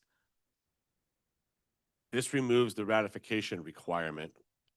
The next one allows the county commissioners and/or county executive and/or mayor of Cleveland to determine their own delegation within those parameters of the board. Then this, because we're removing the ratification requirement for Article 4.2 or whatever it is we're doing, then it would not need to be ratified. What I would like to be able to get to is that if Geauga County, 3 commissioners sit down and say, these are the 3 people that are going to be our delegation for 2026, that all the Geauga County commissioners have to do is take a vote. And it's done. So, Section 4.2, I apologize, covers not just the list of compositions, but there's some other subsections in there too relative to non-voting members. It's actually a fairly big section. And I say that in trying to think of how to word this. But I am now thinking that if the next changes that we have made, which change all the positions to appointee, accomplishes what we're saying, what you're trying to get at, and we don't have to worry about ratification. Does that make sense? okay, I am not a lawyer. So you know what, I'm gonna just go to the next presentation. If you all don't mind, because I think it helps to see what we're talking about changing. Yes. Is that okay? Yes. Sounds good. Okay, I'm just gonna jump ahead here. So this is our current board of directors. This is what the change looks like. So instead of those specific members, specific titles for members, it just has appointee in most places. My So- my only concern about that is that I like to see, I mean, I know Morris and I have talked about this too. I like to see the elected officials being the primary roles for these. So this automatically, it could be anyone the mayor appoints, anyone county government appoints, and it's not necessarily an elected official. That also comes in the cleanup of who can be a board member. Okay. Right. Has to be an Liz, why don't elected you official. pull that slide up? Yes, we've Okay. made some changes to that to clarify both for the board member and their alternate.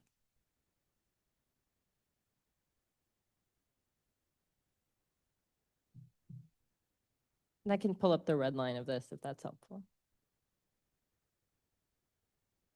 Sure, please.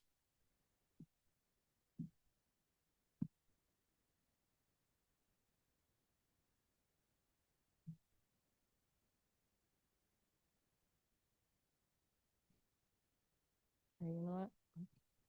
Whatever.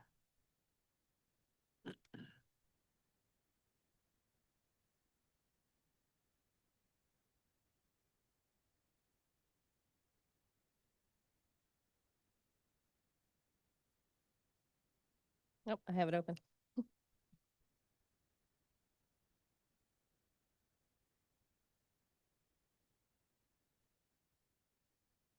So the change here, I hope you all can see this.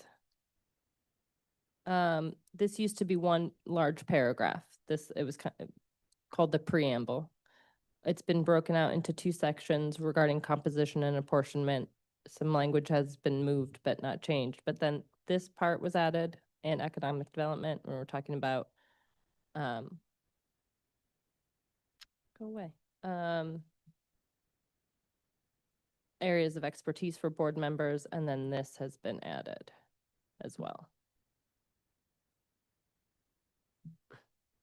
And then section 42C is where the changes are made. And maybe that's the section, we specifically cite that section relative to That's what I would ratification. suggest, Okay. right? You want to, leave A and B alone in terms of being able to change that without ratification, because that's where the formulas are and the overall number of board members, I think, are in there, although I'm not sure I see that either.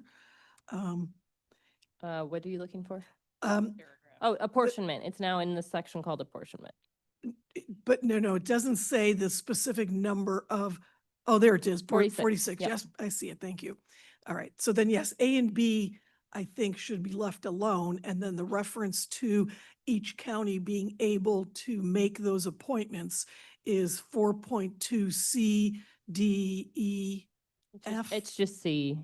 Is it just C? Oh, no, you're right. Yeah, I think D, it goes E, through, through right, F, for through each one of H. those, right. Okay.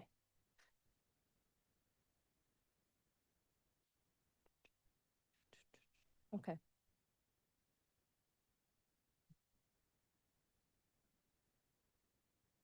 Now, in looking at this one, there is some difference from another slide that you showed previously There is. that listed Elyria and Right.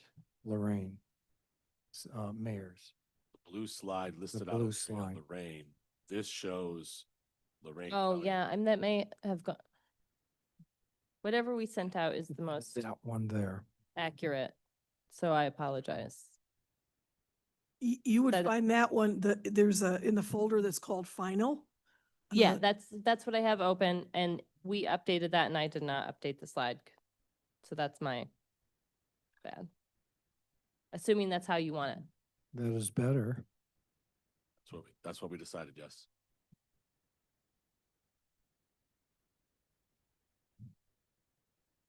And That's the way you want it. How she just changed it. no. What we like is what is in the current code of regulations, and we're going to maintain that. And because we're going through this process, there's nothing that says we can't go through this short process again as a county. But as far as going forward, we're going to maintain how we had it with the township trustee and mayors of Elyria and mayor of Lorraine, who sat and chaired the last meeting. And then the one other mayor that is brought to us from the mayor conference that we have in Lorraine County. And that would be the easiest way of doing it. So if you can find the previous code of regulations and just relist them as that, as a very simplest way of having Lorraine County move forward with this. So that in the version that was sent out was based on the motion that was made at the last meeting. And what I'm hearing now is Lorraine County would like to leave theirs alone. And this is based on the meeting minutes of the meeting previous to the last one you held. That was very clear, I believe, in how Lorraine County wants to move forward if this was going to take effect. Other counties can do what they want. I think this is fine. Do what you want. But as far as Lorraine County goes, we're going to maintain how we do it, and because we don't have an issue with any of it. If we did, yeah, then maybe we will come back. But the cities of Elyria and Lorraine must be represented. The townships must be represented. And the mayors of our suburbs must be represented. It's just clear Lorraine County is much different than Geauga, Lake, and so, even Medina County. So as our county goes forward, again, I think Commissioner Rosdell is clear. a couple meetings ago, I was clear, 2 meetings ago. Fortunately, we were able not to be here to address that. I appreciate Bonnie here making a comment saying this, you better check with Lorraine County. And also Debbie stating that when we do get to the Board of Directors without the mayors of Elyria or Lorraine in it, you'll probably be hearing about that then. So I think let's go ahead and move forward with how we were. And I think that's going to be our best way as far as Lorraine County goes.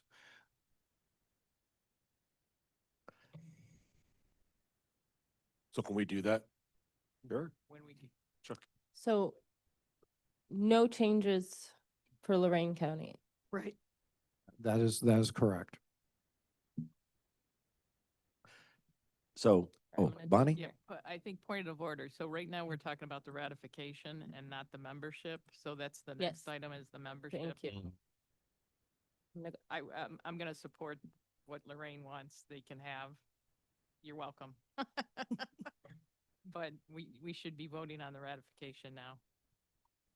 Yeah, I think Liz was showing the membership to help put in perspective what part of this amendment we need to change in order to be able to ensure that each county is able to make their own decisions on their membership, but that the other aspects of the code remain Require a ratification. requirement of ratification. Right. So that's the change we're making today. Director Chair, Please. apologies, just came from a opening of a veterans pod in our county jail, which we're very excited about, but that's took me away from this beginning of the meeting. I apologize to try to catch up here, but this ratification, just for the second time, is to allow counties to make recommendations as to who their compositional appointees are as a county by county, but not to be ratified through the other 4 counties. Correct. Okay, up to speed. Thank you. Okay. All right. And we're making it clear that the elimination of ratification only applies to that segment of the membership, that each county can name their own members, not to the other aspects of membership, which speaks to the overall number of board members and the overall methodology by which they are, the board is established. This just gives counties the purview over their county's composition, and is that generally agreed to by the counties? David? Sorry, I'm up to speed. I'm having a hard time hearing everybody, so I imagine everybody behind me is too. If you could, you really have to be close to the mic, so I apologize. Okay, I don't know if mine's, okay. There you You go. can pull the cord. The cord will move a little bit, I think. Okay. So how are we changing this so that it reflects the removal of the ratification only applies to the specific section we were discussing? So I'm gonna try something, you all. Okay, while Liz is working on that, Bonnie, did you have a comment? yeah, I think I'd like to make a motion to revise this amendment to say Article 4.C through H. Is that the right section? Correct. Second. All right. Any more discussion? All those in favor, please say aye. Aye. Aye. Anyone opposed? No? Okay. The motion is approved. Does that look right for you all?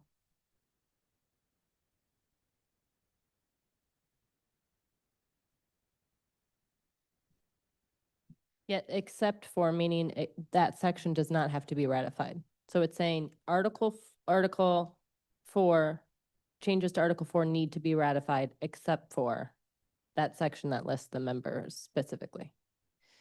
Maybe it would be clearer if you put the except at the beginning of the sentence, except for section 4.2 through 8. Article 4 shall be all, just an idea. You don't need to go ahead and make the change.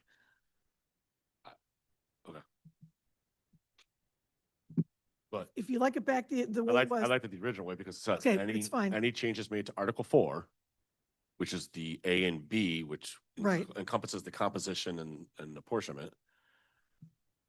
So any changes made to the Code of Regulations in Article 4, except those specific sections, 4.2C through H, then goes into shall be altered, amended, blah, blah, blah, blah, blah, blah.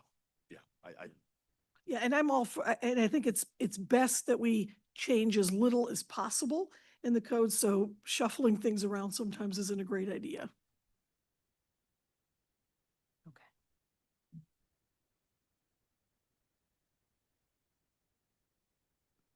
Yes.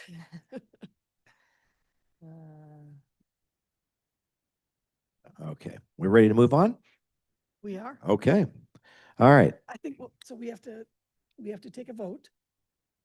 You took a vote on an amendment. You have to now vote to send it to executive committee. So I can go back to that. We have to language. vote to accept the amendment, right? Because Bonnie just made, you already voted on the They did vote on amendment. the amendment. They have to vote to send it to executive committee. I move to send it to executive. Okay. Second. Carolyn, thank you. Second, Morris, thank you. Any discussion on that, sending it to the executive committee? No? All right. All those in favor, please say aye. Aye. Aye. Aye. Anyone opposed? No? Okay, that motion passes as well. Okay. All right. Let's go. You want to do this one next here then, Grace? Calendar, officers. so, no, I think before we get to that one, we still have to, this is not working. I think you're in control of it. Yeah. So this takes care of the ratification clause, but we still have to deal with the membership.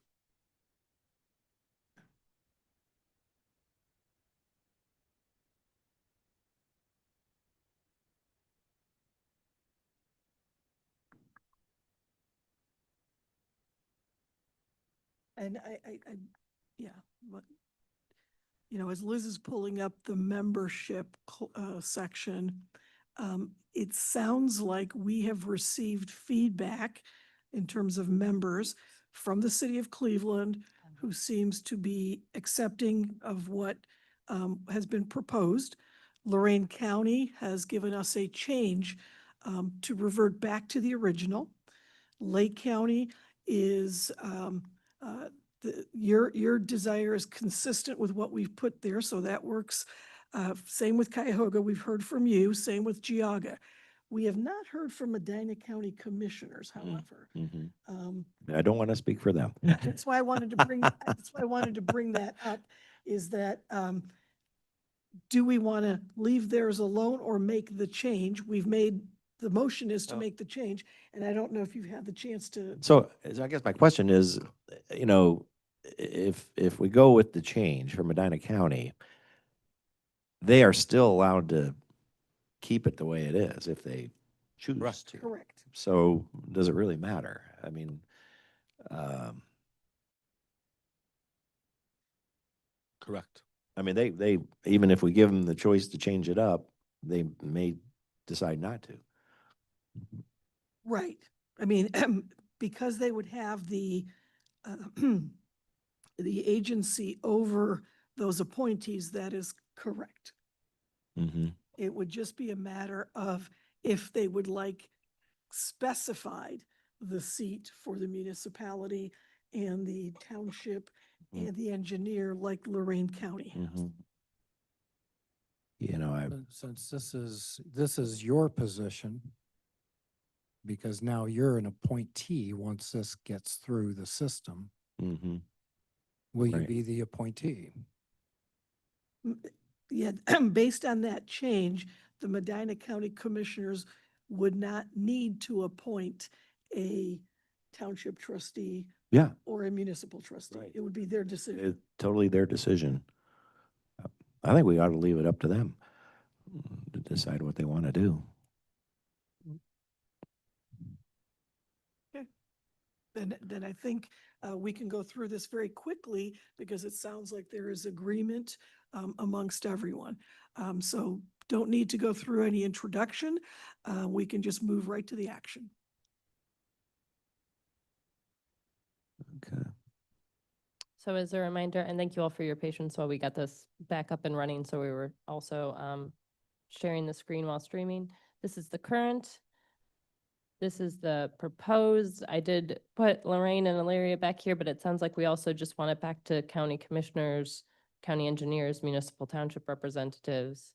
And then there were some additional changes as well, including adding economic development to that list of areas of expertise where it says transportation and environmental planning, specifying that the members of the board of directors must hold an elected or appointed position in or be employed by a political subdivision, government agency, or public body within the geographic area of the respective appointing authorities, and this will also apply to alternates as well. Sorry.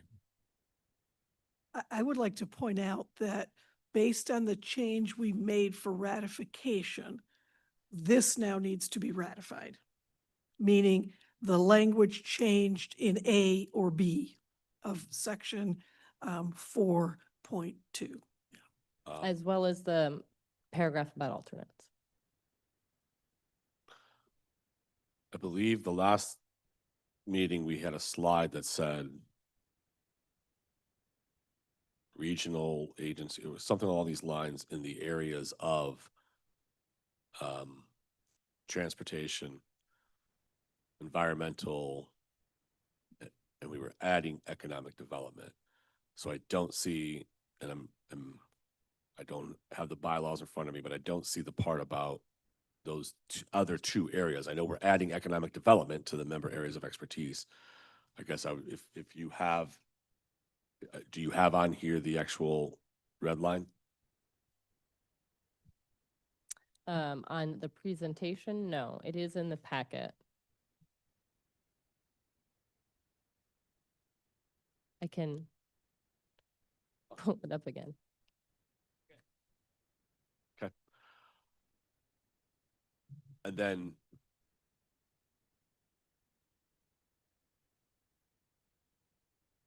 I thought the employed by a political subdivision was for an alternate. That was the one carve out we added. I think when we talked last time, we said elected or administrator in the fields of transportation, economic development, and environmental issues. And then for an alternate, we added the or be employed by. Yeah, because how I'm reading it, it seems like we could have a board of bureaucrats, which no offense, bureaucrats, but that's how I'm reading it right now. And that's not the intent of this board to be bureaucrats. The intent of an MPO board is to be elected officials or appointed. Amen. So that's, I guess, my issue with employed by the subdivision should apply to the alternates. So then we should have a separate statement for the alternates as opposed to saying also applies to alternates. Yeah. That's what forgive me, but I thought that's the motion that I had made was we had added the employed by as an opportunity for alternates. Hence what I'm doing today, if I can be gone by one.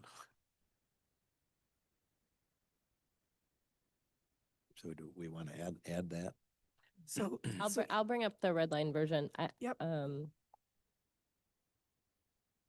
I would point out that by making that change, we are essentially making the board exactly what it is currently by requiring it to be elected officials. or I need appointed. to bring up a Word document. But let's just, bring up the language to make sure we're clear on that language. And Liz, what I think you're saying is we will only need to change the section about the alternates. That we will not touch Well- the section, the membership except to add economic development. No, not exactly, because in changing the positions to appointees, we discussed there being parameters around who those appointees are. I think if you leave it as elected or appointed position, that takes Oh, care of okay. it. That still has to be added. in the first section, let me pull it up. And forgive Yeah. me on the appointed position. Correct. Thank Yeah, you. that part is fine. But I would, Just moving the employed, Still a bureaucrat. An appointed person is still a bureaucrat. what we saw before was Yeah. elected official or administrator I'll copy it. in in an agency in the geographical area, in the areas of expertise of Yeah. environmental, transportation, and then we're adding economic development. So this can't be somebody appointed to something.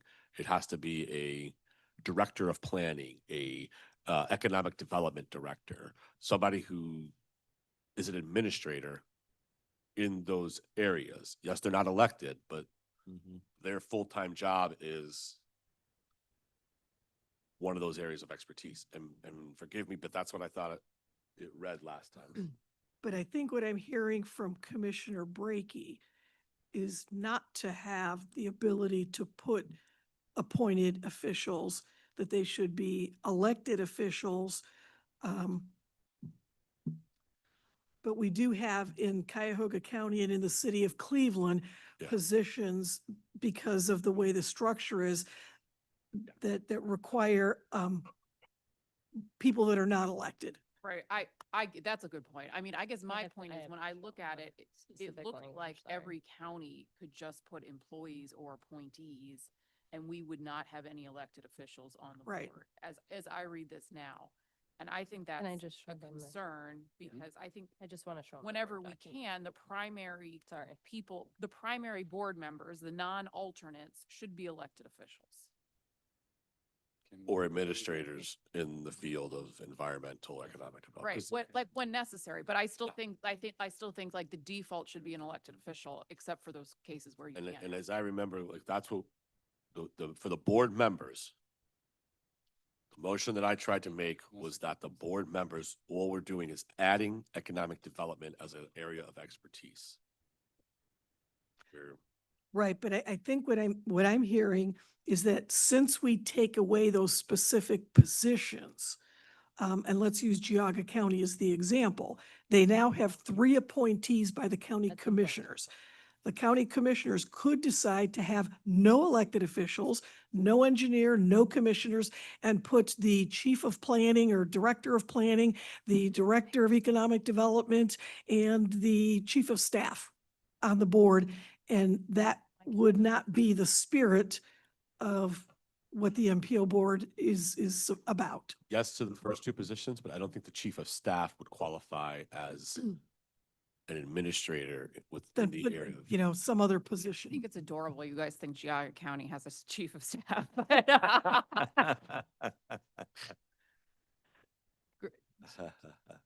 Chair, Oh, please. to,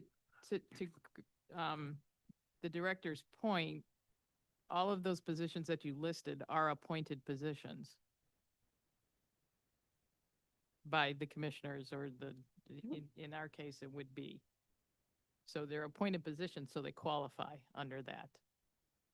So Correct. technically, with the commissioners, we'll use Geauga County, that they could have their economic development person that's appointed. They could have their planning person that's appointed, and a third one that's not a commissioner but appointed Right, as their members. right. We're okay with that.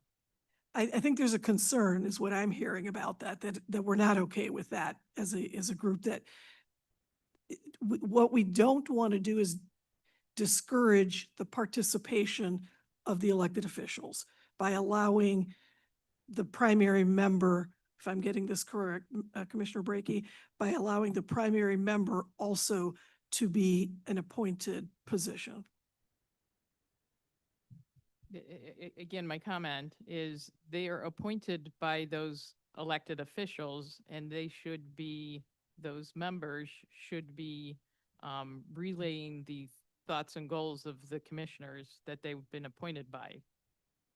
So for whatever reason that they don't want to be a member of it, that's fine. But again, I think we're leaving it up to each of the counties that they can pick and choose who they want to represent their county on the board.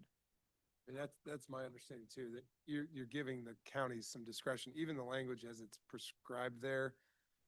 I would take liberty with my planning director, who is on this board currently, to keep her on, even though this language doesn't quite meet, unless you want to add the word planning, but she is involved in transportation planning, economic development, and environmental. So I mean, no matter what, people are going to have discretion, I think. And I think, just as board chair, I think we all kind of agree with the idea, the spirit of this is to have elected officials at the table, or their public sector administrators that are very specific to the work that's done here, But, I bring up, John, I'll bring you up as an example. I mean, you're an excellent board member. You serve a lot of different capacities out in Lorraine County. I would hate to strip Commissioner Riddell of the ability to appoint you, in the future. So I think giving these commissioners some latitude is a better practice than winnowing down their latitude. This is my take on this. And just to clarify, Mr. Gall is not a member of the board. I know, but He is that's the alternate. But that's why I think we should focus on the language of alternates. Right. Yes. Mhm.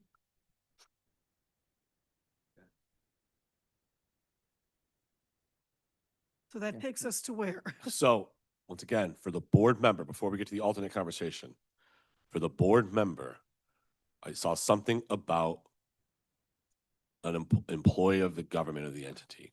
We're taking that out. We're moving that. So for to Liz's point, for the board members, virtually all we're doing now is saying, adding economic development. As this reads, this section A, it has to be elected official, or like I said, a regional administrator of the NOACA area concerned with transportation, environmental planning, and economic development. To be a board member, It says the goal for representation is to bring to the board's discussions and decision-making the principal elected officials and regional administrators of the NOACA area concerned with transportation, environmental planning, and economic development. That is a goal statement. We can make it a requirement. So the underlined sentence here was added to make it a clear requirement. So we can take this out and make that less of a goal statement, if or we can take out this part about be employed by. Those I think are the two ways we could accomplish, I think, what you're getting at. So are we saying if we look at the underlined section that we add all members of the board of directors must hold an elected or appointed position in a political subdivision? We're just striking the or be employed by. Is that what we're striking out of this edition? I don't know if it's possible, but I would prefer to keep the goal statement as the board composition. Elected officials or regional administrators, whether they're there by appointment, whether they're there by being hired by somebody else, right? Like each county is different, right? Port Authority might be some under the purview of the commissioners. It might not be. It might be a separate board. I don't know. But I like the goal statement of it being an elected official or a regional administrator. And forgive me, that's what I thought I said. And the only then carve out, the motion I made was to add employee of one of these political subdivisions, so that if for whatever reason the Geauga County Commissioner can't make it, they send one of their 6 chiefs of staff to represent them that day, to have that ability for the alternate. But that, if I may, Chair. Yes, please, yes. That does not work for the city of Cleveland, because we only have one elected official in the mayor. But don't you have regional administrators in these areas? Like he was saying, Not regional administrators. We're municipal administrators.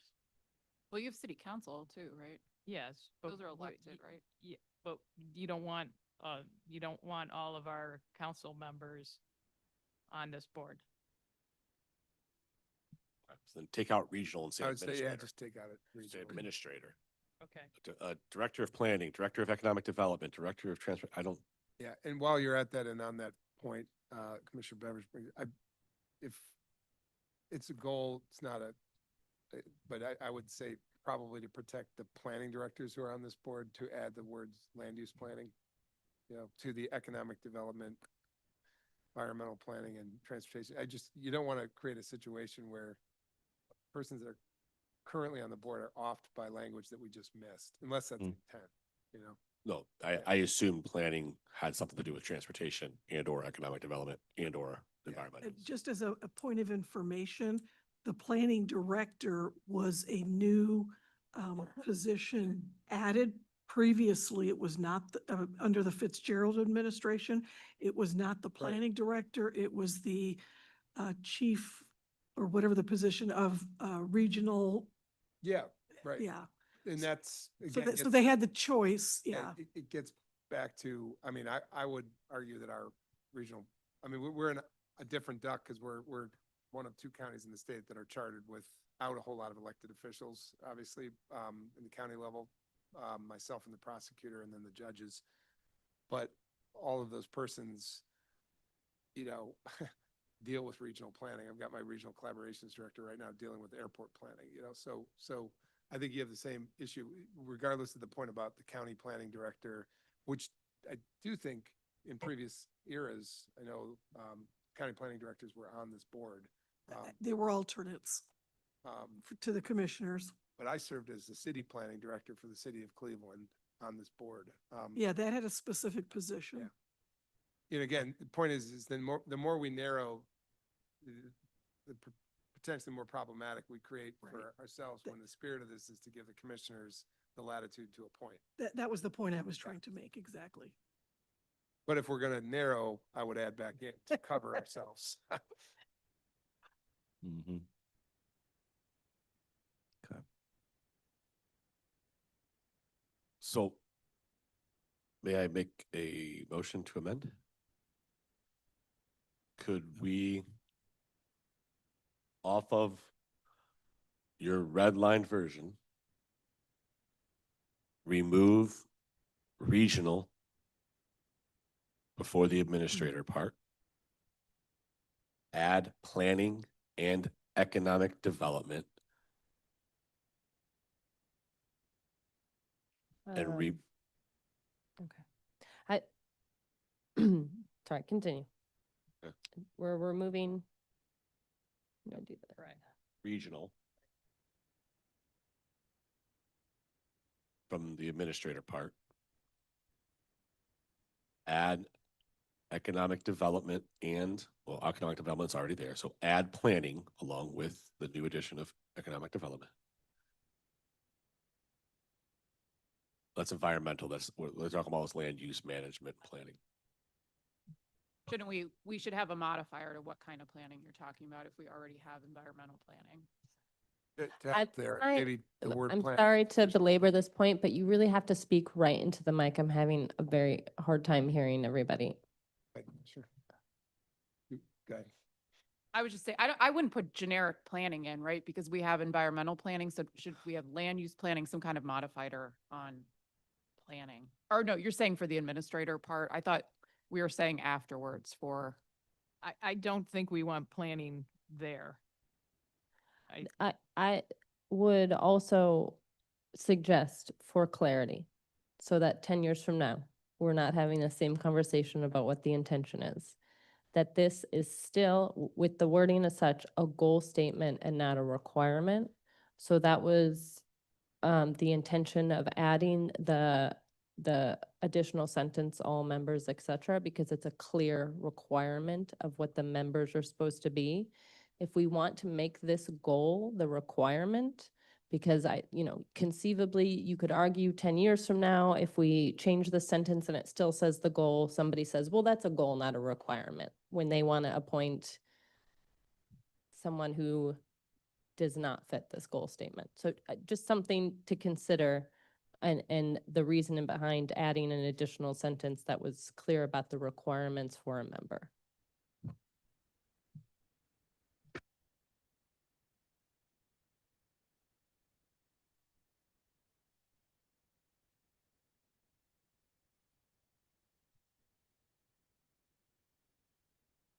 A goal statement helps clarify intent. But again, 10 years from now, somebody might say, well, that doesn't mean you have to. So if that- that's what you want to keep it, is a goal, I just want to make sure that that's clear. Or if you want to put specific requirements about membership, since now we're, giving a little more latitude in the actual positions was the intention with this sentence. But I understand if that's not what you're trying to accomplish. I guess, yes. But what I was trying to accomplish was that the board members fit the goal. So amend this composition to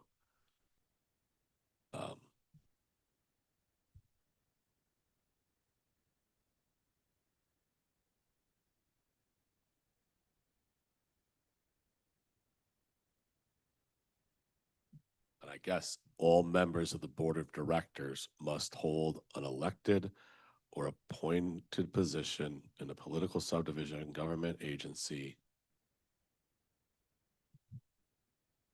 or public body Yes. within the geographic and its respective, I guess, Right.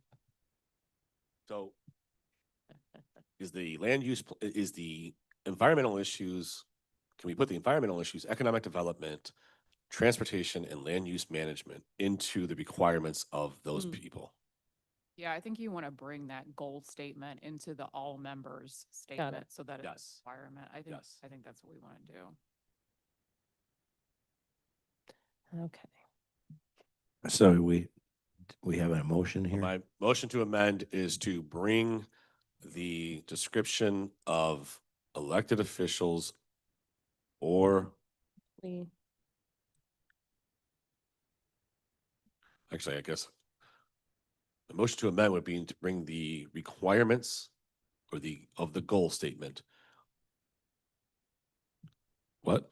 It's just a goal, so it's not a requirement. So I would say Right. to bring the language of the goal statement into the requirements for board membership.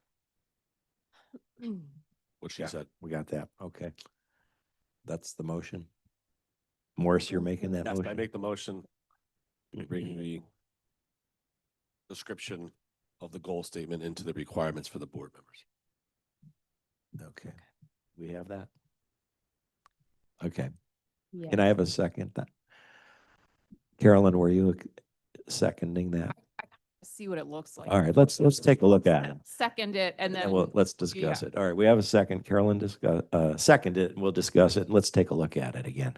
If you're entertaining discussion, Chair, it seems to me that the last sentence of the first paragraph, I'm sorry, the last two sentences of the first paragraph should front this, that, you're stating each county and the city of Cleveland shall be responsible for assuring appropriate representation according to this section, recognizing, stop right there, hard stop, period, and then you specify a bit more, the board of directors shall consist of representatives from the 5 counties. I think you take that last paragraph, it's just a friendly suggestion here, but you take that last paragraph and bring it first, because you're affirming what composition is, right? Just to start, if I can work with you guys on this.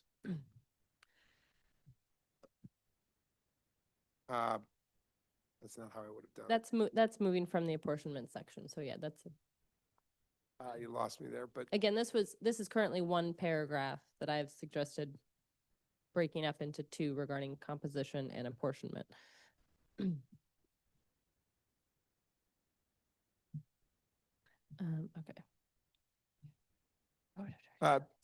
just, I guess my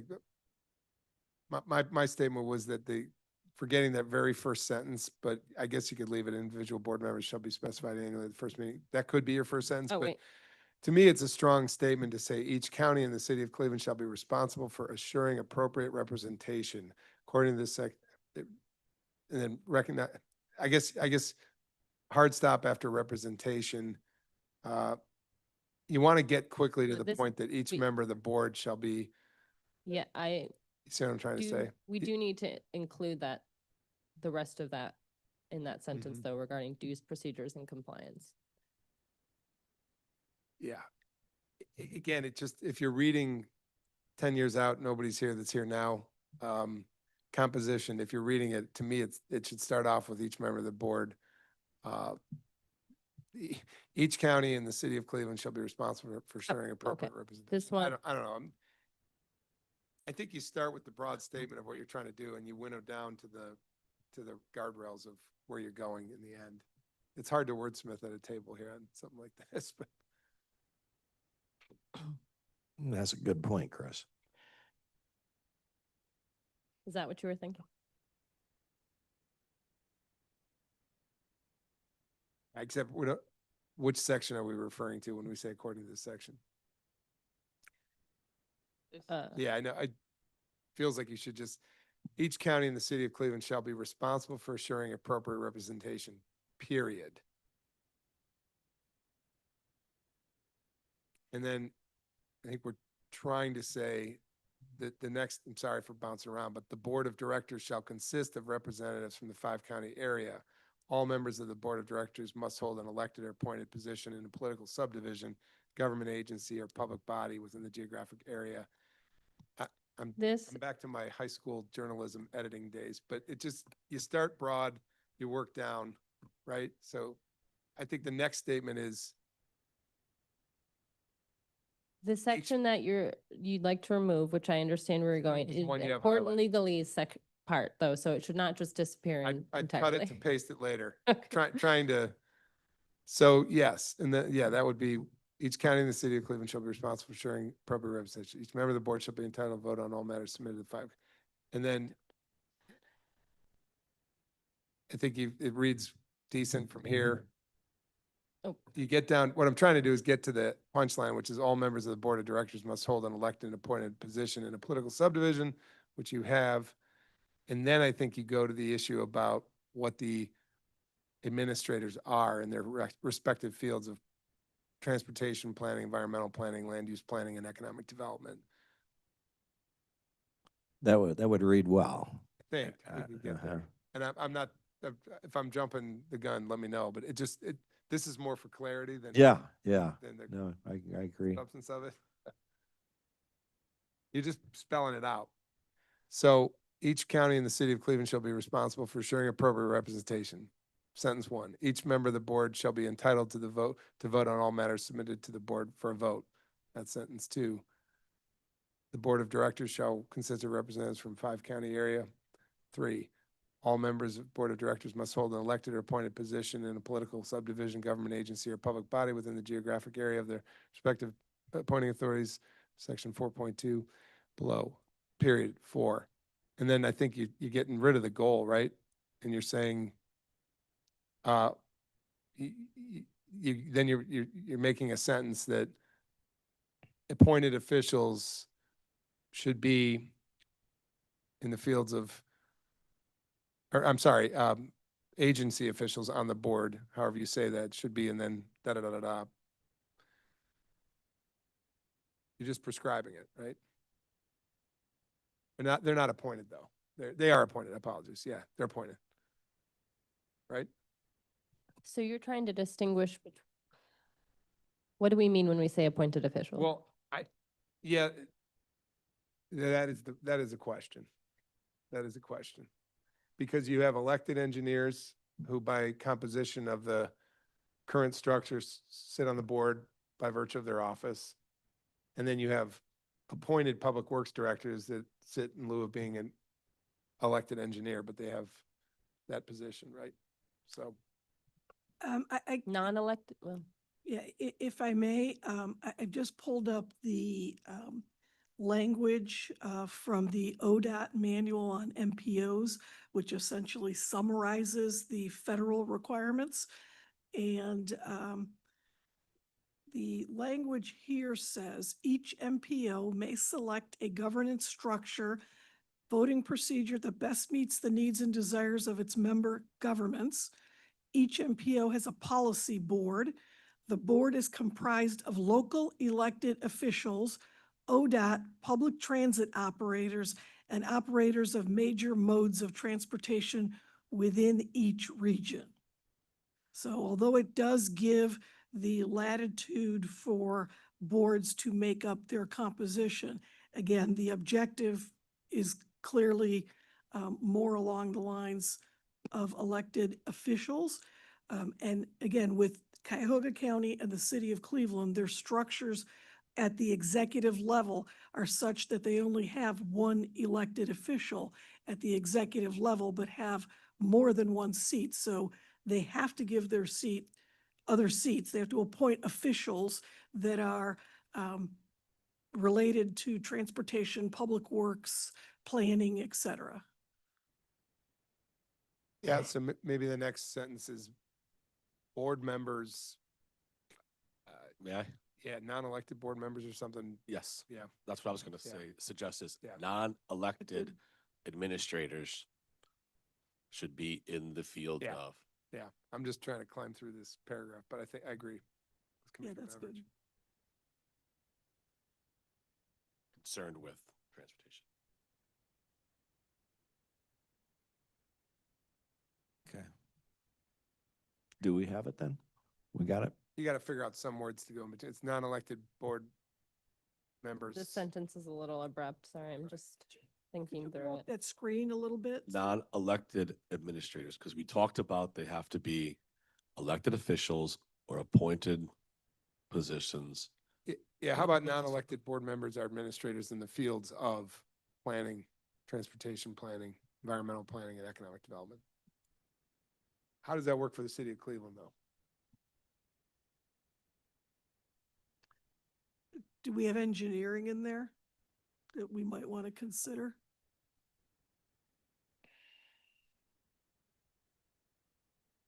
Yeah,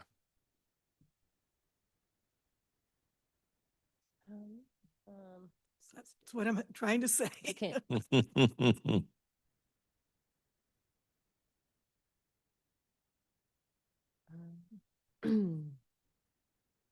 well, you could, I'm sorry, yeah, you could go back. I'm hearing Andy here, but you could go back to just transportation, environmental planning, and economic development. That transportation is probably broad enough to cover planners and engineers, right?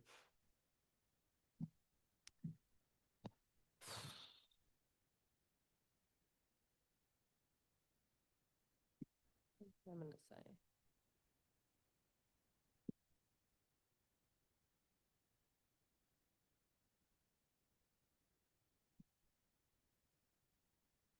Would, it probably violates the spirit of where this is going, but would the word non-elected board members ideally work in the fields of transportation, environmental planning, and economic development? Or does that muddy the water? All It's, members of it's the again to board give shall- latitude to, Um, I suppose, a mayor's representative. Non-elected board members. That the word ideally, you don't want it? Yeah. Well, it's definitely, Just try.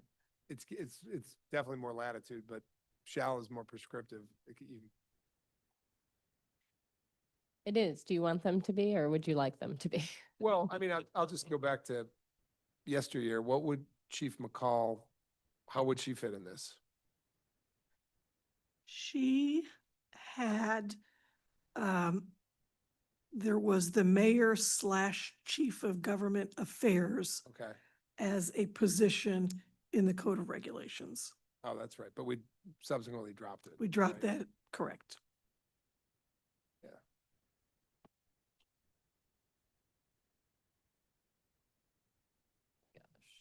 Well, I mean, we're all right from Cuyahoga County. I'm saying this for the benefit of others, you know, I mean, ours are pretty prescribed, but I like shall be concerned with.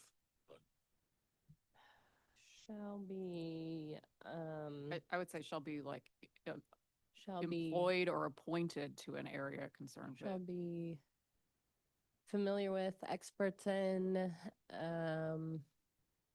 positions relative to, I like the positions relative to, I think is the best of those choices.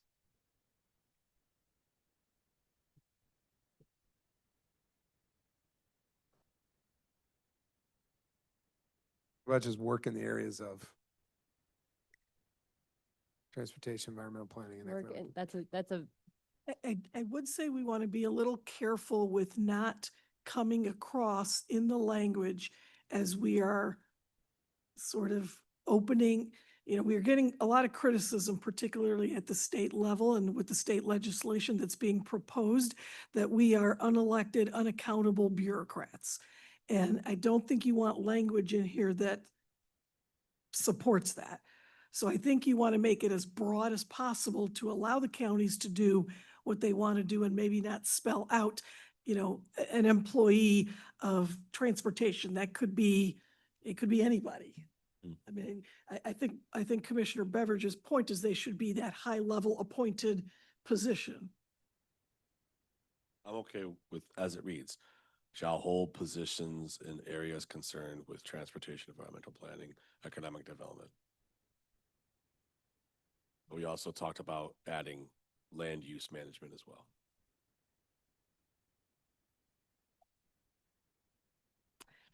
May I make a suggestion instead of positions, expertise? Just a suggestion, you don't, yeah. To your point, then that person isn't in, like, to the executive's point, they work in that field. This isn't just somebody who happens, no offense, retired after 50 years in XYZ field. They may be a wealth of knowledge. They may be an amazing board member, but to what we're trying to do, that this isn't a bunch of bureaucrats and that there's accountability, elected officials and people who are in the position of these areas of expertise, so that at some point there's an accountability for that person. If the administrator either reports to the elected official, they report to a board, that there is some chain of accountability. Yeah, that's what I'm trying to, I don't see that in there. I don't see that accountability in there. And that's, that, and maybe I'm not reading it right with, board members who are not elected officials shall hold positions in areas concerned with transportation, environmental planning, economic development, while assuring to the, Yeah, the rest of the sentence doesn't make sense once you get rid of the goal for Right. representation. and my point is, It's a whole other shall hold positions. You could work for a consulting firm based on this language. Well, but it's, you have to keep that first sentence in context as well. So to start with, But it's all not members specific, right? of the board of directors must hold an elected or appointed position in a political subdivision, government agency, or public body within the geographic area of the respective appointing authorities. Right. So I guess what is more, Underlined, all members, Hmm. the board of directors, Shall hold, okay. so a private consulting So, agency. we would could not say, qualify. board members No, I'm fine with that. I, in appointed was not able positions, to see since that. so we're referencing what's before. yeah, no, I'm fine as long as that sentence covers the positions that are concerned with, then I think we're okay. Yeah. Yeah, because you wouldn't want somebody that's on the Board of Health, but is a Right. retired engineer to be a Mhm. board member, in my opinion. Yes, yes. Yep. I think it was good up until the other sentence. Board members who do not hold an. Just so we're being consistent with the language before, which says must hold an elected or appointed position. So now Mhm. we're talking about Yes, the members who are in appointed positions. So we're narrowing down, And as was again, I mentioned. think Commissioner Beveridge said it, but if in 20 years, none of us are here to look at this and it's, the interpretation is tight, perhaps you want land use planning, because that covers your planning directors, two of them whom are on the board today. yes.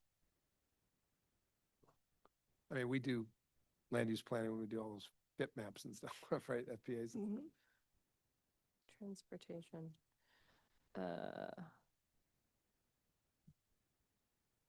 So is the idea transportation, environmental, and land use planning, or is transportation separate, environmental planning, land use planning? I think Yeah. it's separate. 'Cause 4 different categories: transportation, comma, environmental planning, Thank you. comma, land use management, comma, and economic development.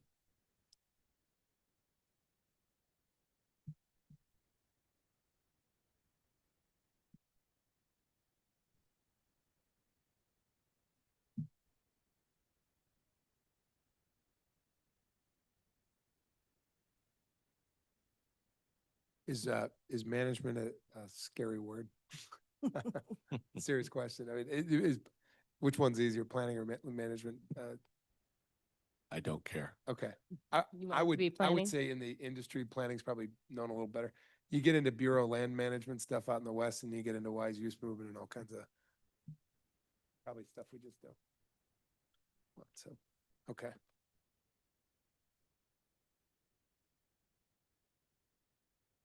We delete that whole clause that starts. Well, I while think I'm gonna assuring. move it below, because this is important. Um, regarding the county having not less than 3 board representatives, which I assume you all still want.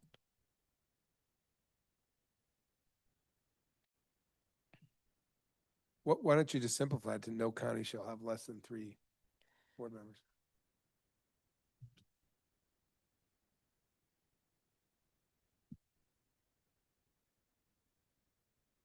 I want Guys, it to no. show in section B. Presentation by population, because in theory, Yeah, it then, probably should be. then, Yeah, I think it should be in Yeah. section B. yeah, but leave the whole sentence, because then theoretically, Lake could be reduced to 3, Medina could be reduced to 3, Lorraine could be reduced to 3, so, Yeah, you want to, Me ideas, Morris. oh. I'm sure I'm not the one to plant that. All right.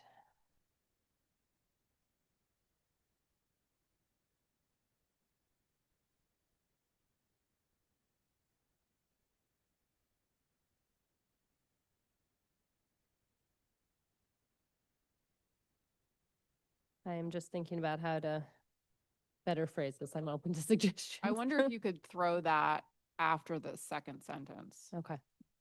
That whole clause, so board position shall, put it after that. You want it there? Yeah, comma after representatives and then, so while clause.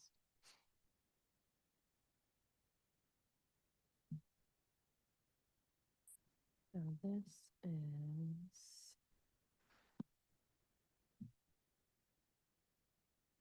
double underline.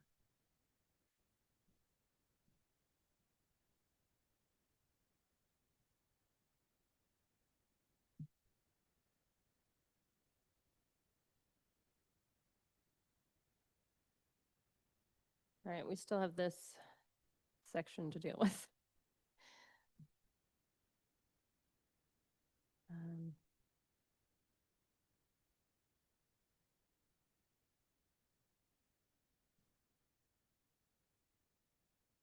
back out a little here. Got it. What do okay you, with what do you want to deleting do with it? I'm okay with deleting that part. We need, I recommend still having this highlighted section somewhere. I'm just thinking about where it now makes sense.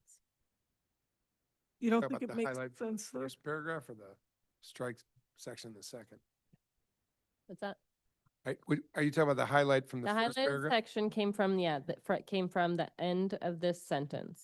I would Okay. recommend that we still have it because the sections about procedures, compliance, and dues is important. But we Leave it. eliminated the word goal, right? Correct.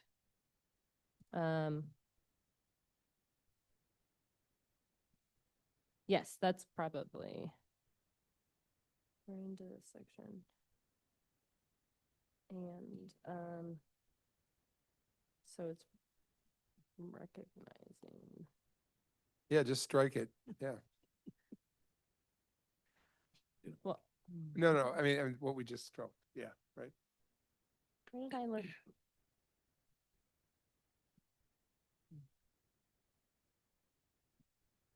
Sorry. I don't want to lose track of what we've done. Okay. I think I lost the word dues somewhere.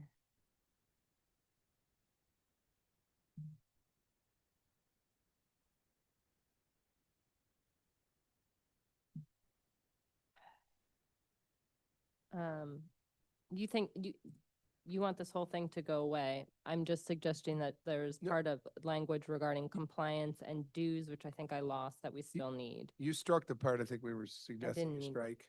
Yeah. That looks good there. Looks- The yeah. part about the goal for representation is no longer there, so I think Yes. Yeah. we're good Yeah. with how that Mm. reads. Oh, here we go. I did lose dues procedure. That's what I missed.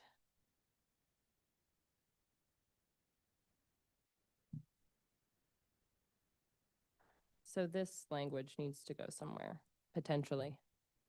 Oh, Stay there. for Peters. We just leave it there. Recognizing, we'll go opening this section. Member composition. Representation, each member. Okay.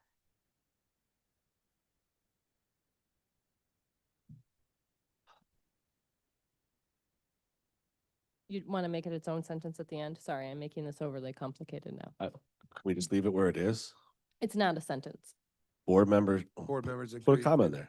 Board members shall be specified annually Oh. at the first meeting, comma, according to the section, comma, recognizing the dues procedures and Yep, convenience. thank you. Hey, when in doubt, add a comma or.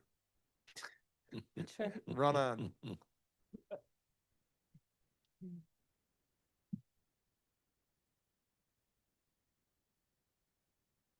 Okay.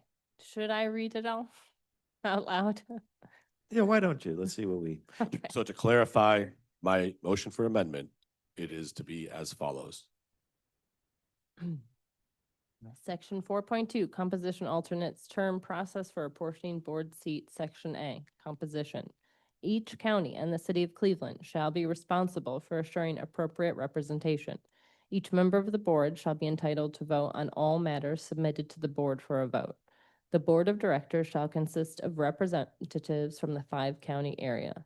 All members of the board of directors must hold an elected or appointed position in a political subdivision, government agency, or public body within the geographic area of the respective appointing authorities set forth in section 4.2C through 4.2H below.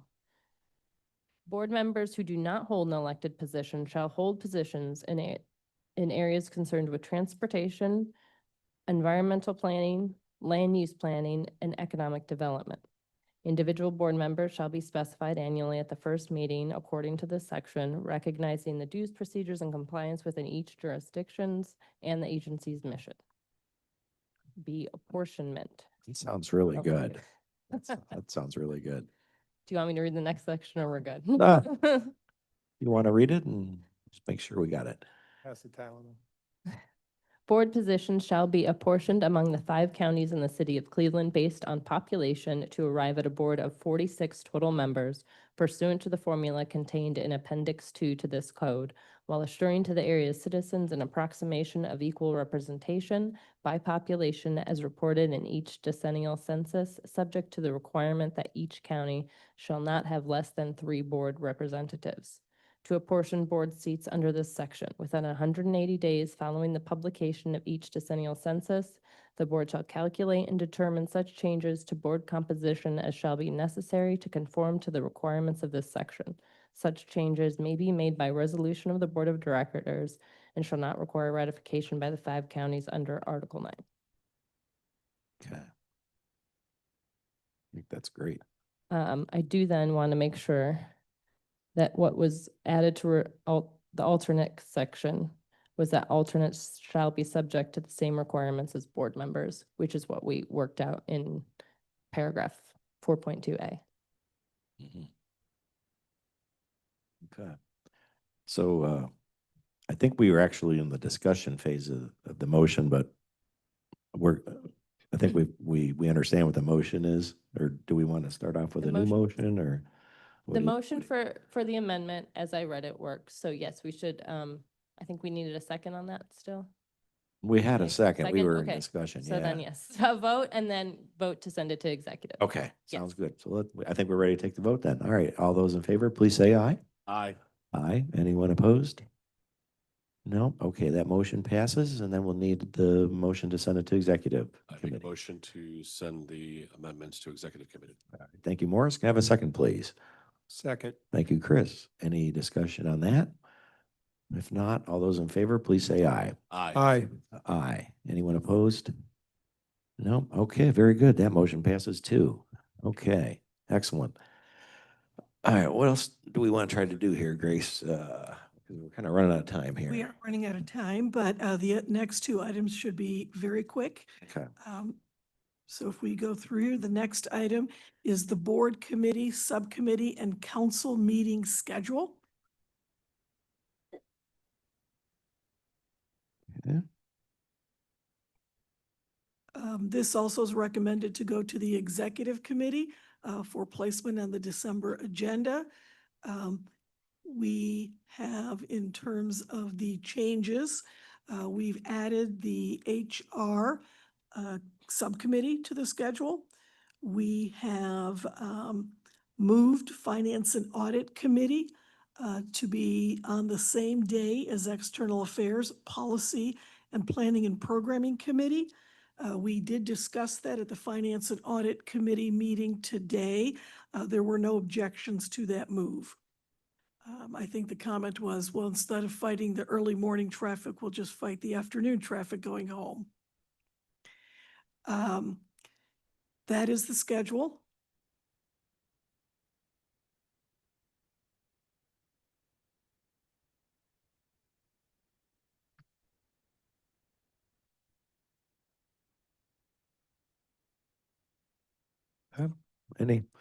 Any thoughts, any concerns there? I think that looks good, Grace.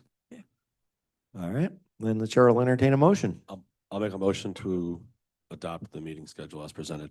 Okay, thank you, Morris. And John, you're seconding that? Okay, very good. Any discussion on that? All those in favor, please say aye. Aye. Aye. Anyone opposed? No? Okay, very good. That motion passes as well. And then we already did Sure. this then, or got this or not yet? Which one? Oh, we're doing No, this we one don't. here. So Okay, this- we got one more. the next item is the NOACA Board of Directors officer nominations. And what was included in your packet was the proposed traditional rotation. So the 2025 officers are listed here. The 2026, if we follow the same, oops, there's more officers. The 2026 recommendation, if we follow the same protocol. Again, it is not required in the Code of Regulations, but it has been a practice of NOACA to do the rotation so that each county in the city of Cleveland will take turns at the presidency. This is what it would look like in terms of the top officers. So everybody just rotates up.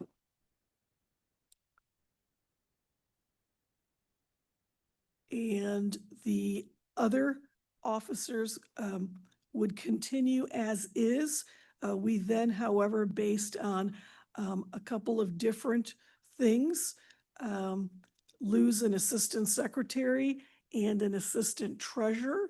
One of them is Michael Brennan, who is no longer going to be on the NOACA board next year. So we would need a person in that slot.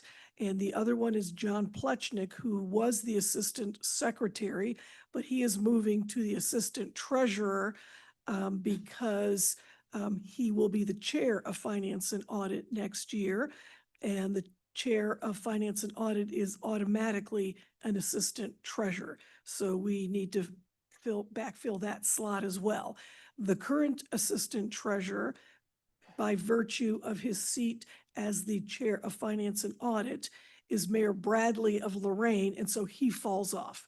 So with Brennan and Bradley falling off and Plechnik moving from assistant secretary to assistant treasurer, we have those two vacancies. Are you, if I can ask a question, Chair and CEO, are you looking from those respective counties for names for recommendations to these slots? That is typically how it has been done, but it is the pleasure of the governance committee to determine how they would like to fill those slots. For what it's worth, Chair, I could offer a name that would be in the same compositional ilk for the county representative we're losing. Sure. As an example, I would offer the name Mayor Matt Castelli to serve in lieu of the vacating Mayor Brennan. He served on our HR subcommittee and has chaired it, and I think he'd make a fine right. secretary. I'll just throw that out to the group, but that's, And Mayor Costelli is on the Finance and Audit Committee, so the slot of Assistant Treasurer would align. okay. All right, very good. Question. Please, Bonnie. So philosophically, we just had elections and Blaine Griffin did get reelected, but theoretically, what if he did not get reelected? I mean, we're proposing names that may or may not be elected officials in the following year. So we did check all of these and they are. So there will all be elected officials next year. That's why we dropped Mayor Brennan, because he did not run for reelection, so he is no longer going to be on the board.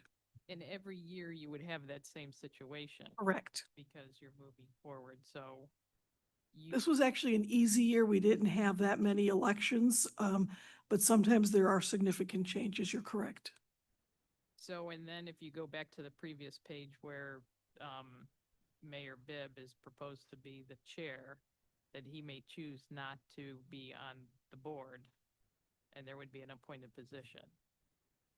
So how does that work if that position is not Mayor Bibb, but his appointee?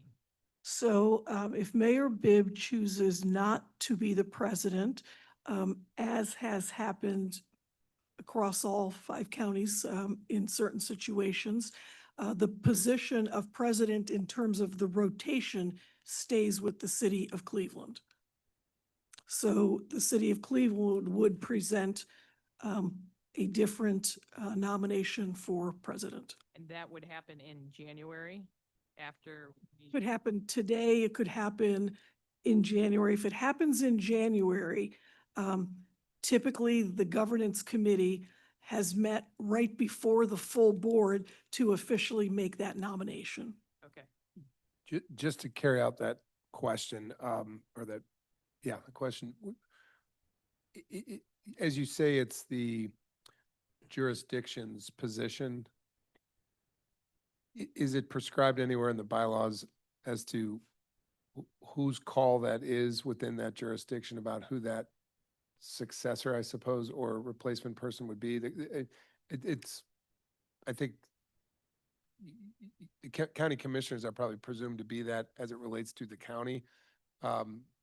Is it specified in the bylaws, and is it just kind of is it a forerunning conclusion that the appointing, the delegation opportunity from an elected official is either a county commissioner, a county executive, or the mayor in the case of the 6 executive committee members that are officers? Historically, if you look at the pictures on the wall out there in the hallway, each county has not always had commissioners, so sometimes they've been mayors, including Cuyahoga County. Sometimes they've been the county engineers. Sometimes they have been the commissioners. In this case, trustee has been, and even on the wall that there have been trustees. So it's really the governance committee's ability to nominate or the recommendations from other board members to the governance committee. But is the framework with that nomination that that's that county seat or that's that city seat? That's the framework? In this particular case, the framework is that's a city seat. Okay. It is the city's turn to be president, so the city would be president. We put Mayor Bibb in there because he is currently in the rotation.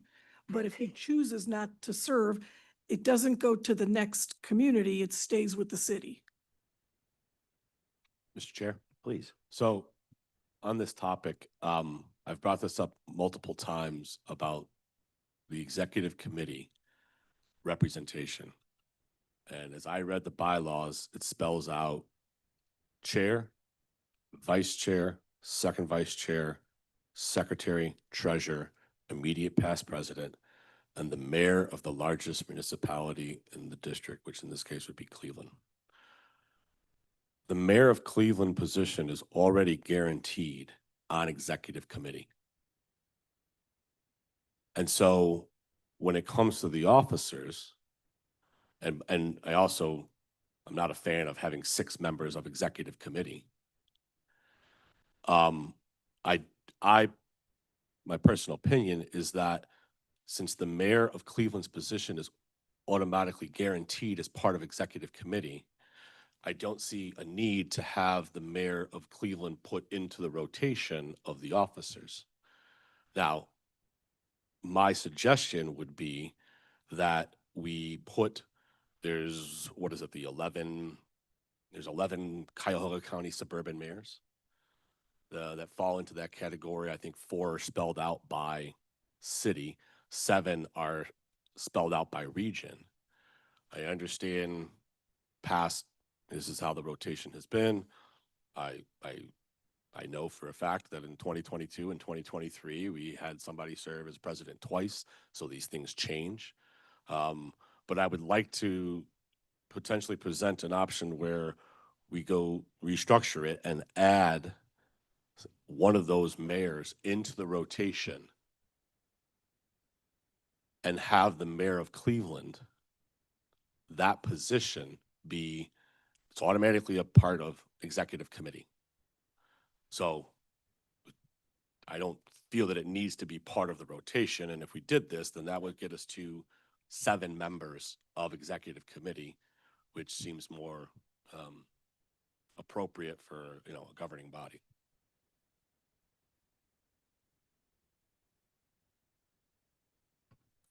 Yeah, I can't speak to that until I look at the actual requirement for the executive committee. But I know that in addition to a representative from each county, there is something in there about how it needs to be structured, and I'm not. It's the and what- mayor of the largest city doesn't count against the county representation. So theoretically, the mayor of the largest city, in this case Cleveland, doesn't negate another representative being on there from Cuyahoga County. Right now, Cuyahoga County does have a representative, and City of Cleveland has a representative. My suggestion would be to add another representative from the Cuyahoga County Suburban Mayors section that would then give us 7 members. The mayor of Cleveland would not be part of, and in this case, the mayor, obviously Cleveland's the largest city, presuming something doesn't change in the near future, where Cleveland isn't the largest city within the 5 counties, then that position would be automatically part of executive committee. It would not need to be part of the officers. And if we plugged in a mayor from the suburban region, then we would then have 7 members. So Cuyahoga County would still have basically 2. They have to have at least 1. The mayor of the largest city, Cuyahoga County, would have 1. The suburban mayors, one of those 11 would be in the rotation, and then 1 from Lake Geauga, Medina, Lorraine. Um,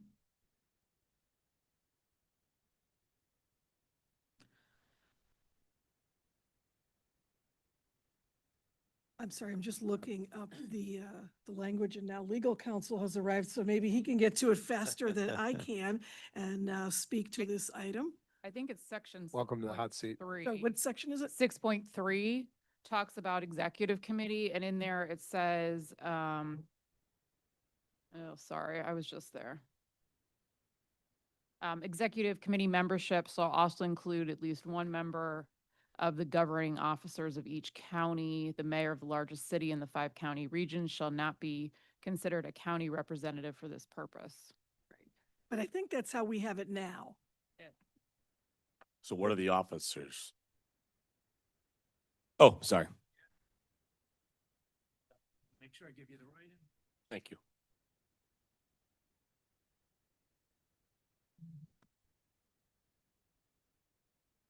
You want the officers?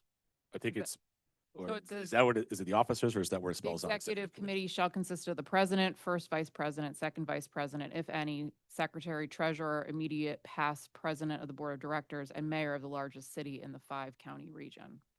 executive committee membership shall also include at least one member of the governing officers of each county.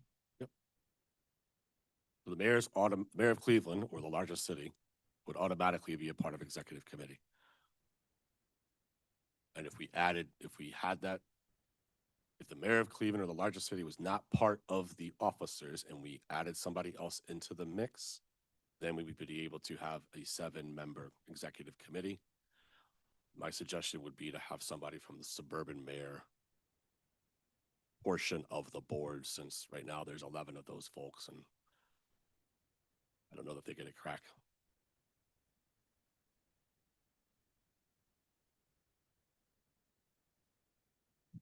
Are you saying that person should be an officer? Yes.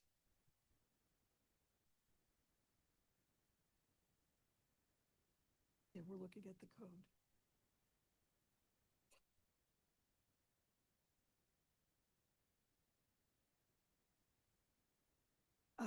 If you can, yeah. Hey, Bonnie,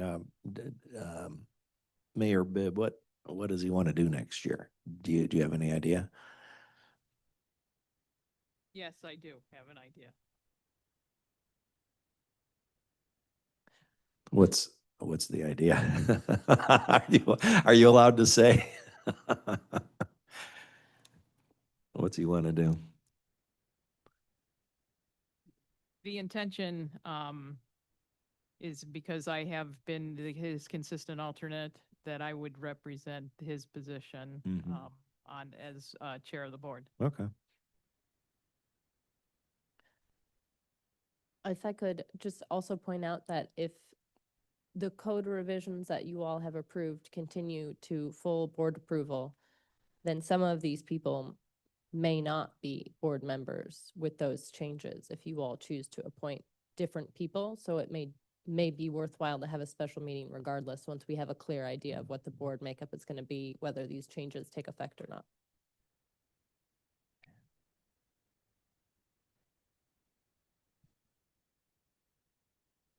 Well, I have a suggested slate of officers who I know will all, well, sure.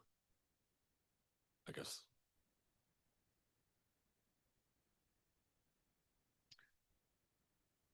What do you have there, Ryan? So I was looking at the code and the charter. Use the mic. In the microphone, please.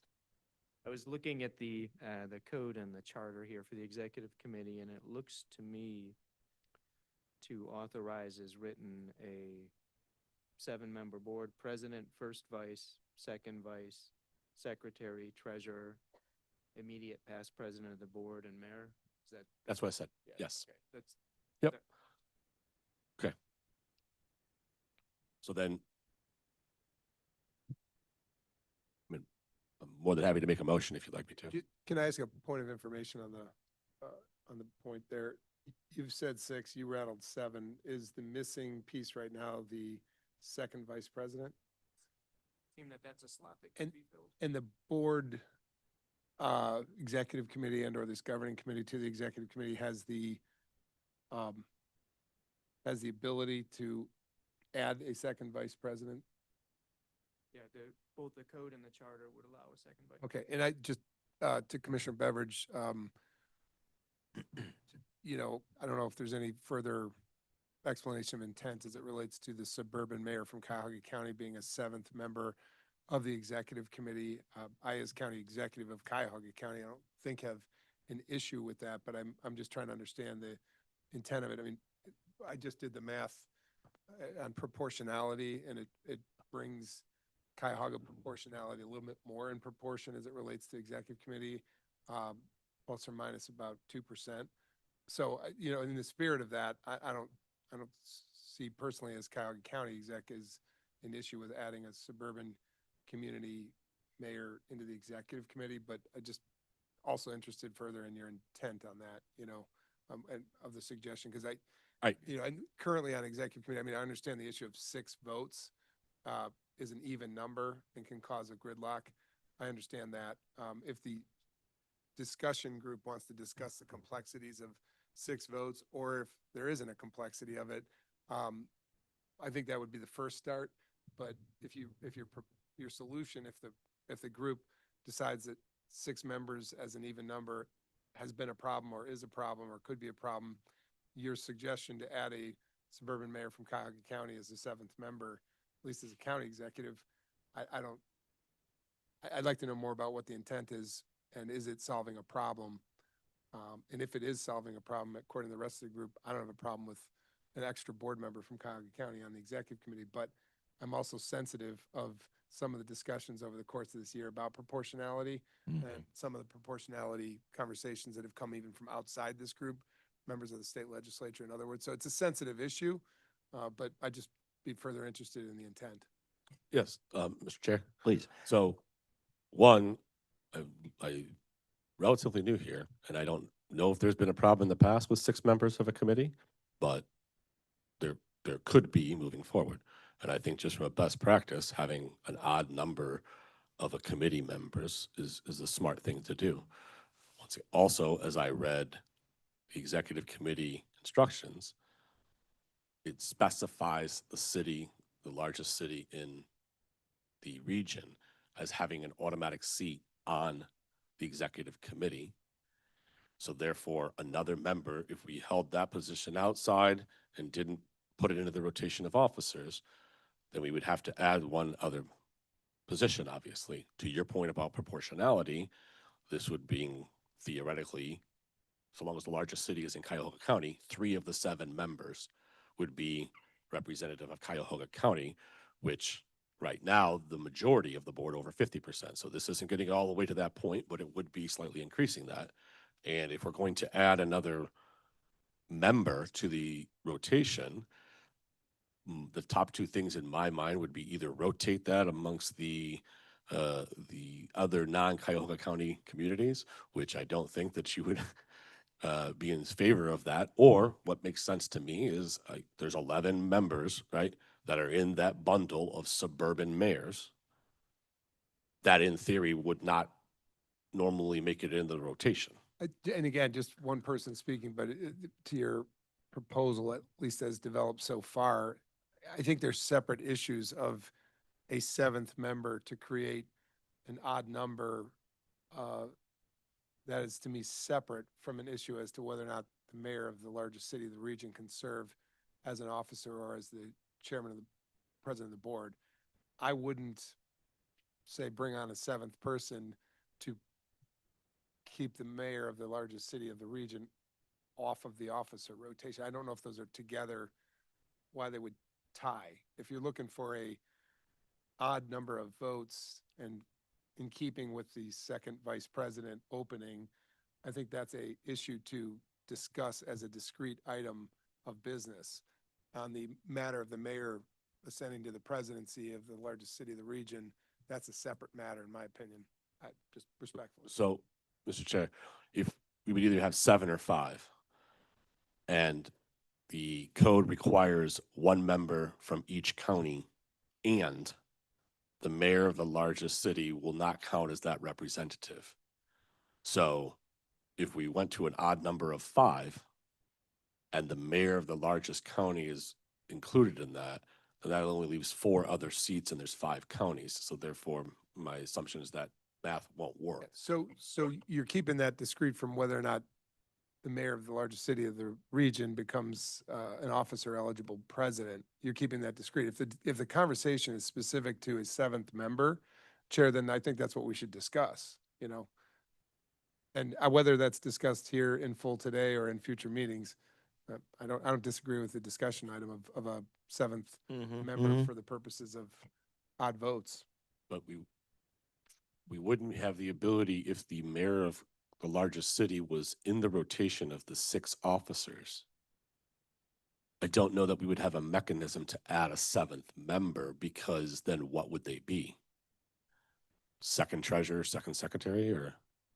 2, 3, 6. What was the open Second seat? vice president. 2nd vice president. Vice President. Right. yeah. Bonnie, did you have something? I guess I'm with the county executive. I'm not sure of the correlation between the two. I'm completely missing that point.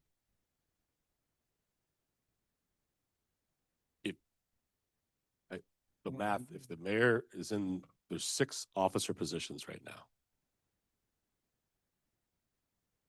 And the mayor of the largest city would create a 7-member executive committee. The code requires the mayor of the largest city to be a part of executive committee, so they're already in there. If we put them into the mix of the officers, then the 7th position to have an odd number would have to be a new made-up officer position. Or are we just going to appoint somebody Well, else? I mean, Chair, that could be a subject of discussion. I mean, if again, you have 6 members, you have 6 offices for officer positions. If you have a 7th member as proposed as a suburban mayor from Cuyahoga County, you could discuss as to whether or not that person, by virtue of being on executive committee, is an officer. We'd have to look at the bylaws. If you need to create an office to make that person an officer to serve on the executive committee, we should discuss that. Mm-hmm. Right. And I do believe this is a very intriguing conversation. I think the intent is what we're supposed to be doing is officer nominations at this point, but it's something I think maybe the governance committee could pursue, looking at that 7th. I don't see the connection between 7 and the mayor of the largest city connection also, as you pointed out. So. I think, yeah, I think I see them as 2 different topics, really, and I do. Probably what's our most immediate decision, if there is one to be made, is well. So, but, The, and- Did we make a motion? no, I don't think there's a motion, but what is in front of you is the 2026 officer recommendations. but fair enough. But as Bonnie just said, Bonnie, I enjoy working on committees with you, and I think you're an absolute resource. I do not think that the chair of NOACA should be a non-elected official. And so to that conversation that we've been having throughout the board members, and we spent an hour on how we wanted to handle that, I think from an accountability standpoint, and that we should have elected officials as our as our officers. Now, if Mayor Bibb wants to appoint, or the mayor of Cleveland wants to have his alternate or somebody else come, then to executive committee, then that's absolutely his prerogative. From an officer standpoint, I personally don't think that we should have non-elected officials as officers of the organization. But we have rolled that way in the past, though. We have. I don't know. For me, just out of respect for the city of Cleveland, Justin Bibb is in the rotation. To me, I feel that the seat is theirs, and if the elected mayor decides to appoint, Bonnie, I think we ought to be fine with that. It's their seat to do what they want with. Yeah, John? I agree. So what we're really concerned about is we're going to hold 5 meetings next year, board of directors, mayor of the largest city in this NOACA is going to be the president. And in his absence, we wouldn't have a non-elected person chair that meeting. We'd have the first vice president. No different than the governance committee meeting today, whereas in your absence, Morris, you would be the chair of that meeting. And so that's what I think might be one concern. I do believe that we move ahead with this. I don't think there'll be an issue moving through 2026. You want to move ahead with what we've got here on the screen, John? I'll make a motion that we approve the officer recommendations 2026. Okay, can I have a second, please? Bonnie seconds, okay. Any further discussion? So to be clear, the mayor of Cleveland is not here to chair a meeting. It'll fall onto the first vice president, Jim Dvorak, to chair that meeting, because that's not, I believe, what the intentions of the mayor was. That is correct if the mayor is elected president and they are absent from a meeting, the vice chair would carry that meeting out, which would be Jim Dvorak. That is correct. As well as executive committee. It would As fall well on as the executive. vice chair of executive committee, Correct. which would be who? The vice chair of the board? Correct. But to be clear, Grace, as you said previously, that if the mayor chooses not to sit on the board and appoints somebody, that position would become the would become the chair of the board. So that takes us to the current issue, right? That's what we just discussed with Jim Dvorak being the vice chair, is if the mayor actually accepts the presidency. If the mayor does not accept the presidency, then a member of the city of Cleveland would take that position, and they would be the president. But that would have to be voted upon. That would have to be voted upon, correct? So for further clarity today, going back to the other slide, if you would, what we are voting on, at least as you guys have advised, is by virtue of place, counties plus city of Cleveland, we're voting by virtue of, in the order in the cycle, representatives from place, city of Cleveland, Geauga County, Lorain County, Lake County, Medina County, Cuyahoga County. Correct. And that is how we look at it historically, as the rotation by county and the city of Cleveland. Okay. But we're voting for the people, not the location. We are voting for the people, not the location. However, the people have been placed on this officer recommendation list based on the rotation that has been historical, which is by county and the city of Cleveland.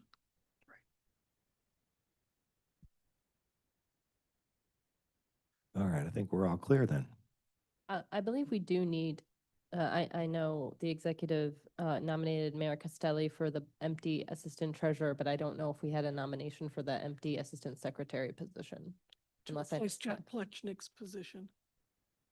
So I think Commissioner Beveridge, that would fall to you if you are interested in filling that slot for Lake County. John's coming off. So John was an assistant secretary.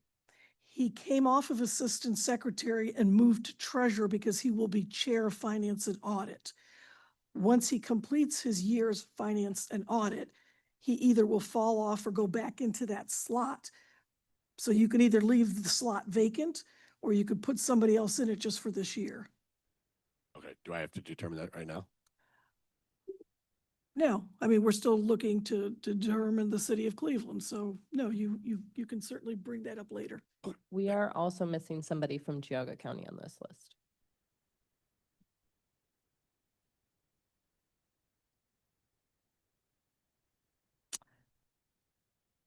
That's a good point. The Geauga County seat. There's 1, 2, 3, 4 treasurers and 1, 2, 3, 4 secretaries. Did we not have somebody from Geauga County?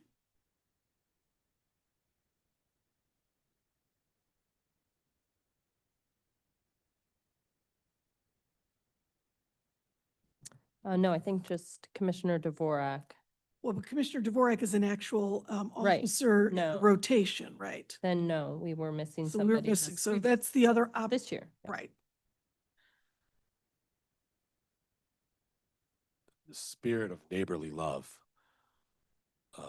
I will allow my good friends to the south in Geauga County to fill that additional assistant secretary position.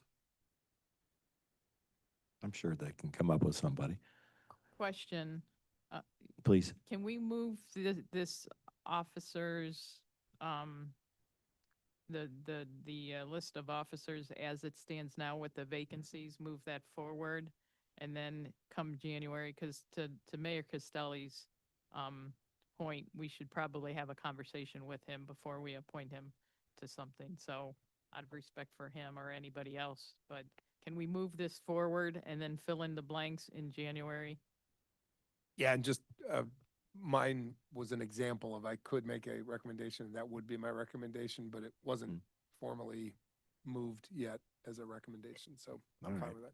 I think So yeah, we we're can good with move, that. we can move it the way you have suggested and then fill it later. Okay. All right, well, we already have a motion in a second, right? So we just take the vote here. All those in favor, please say aye.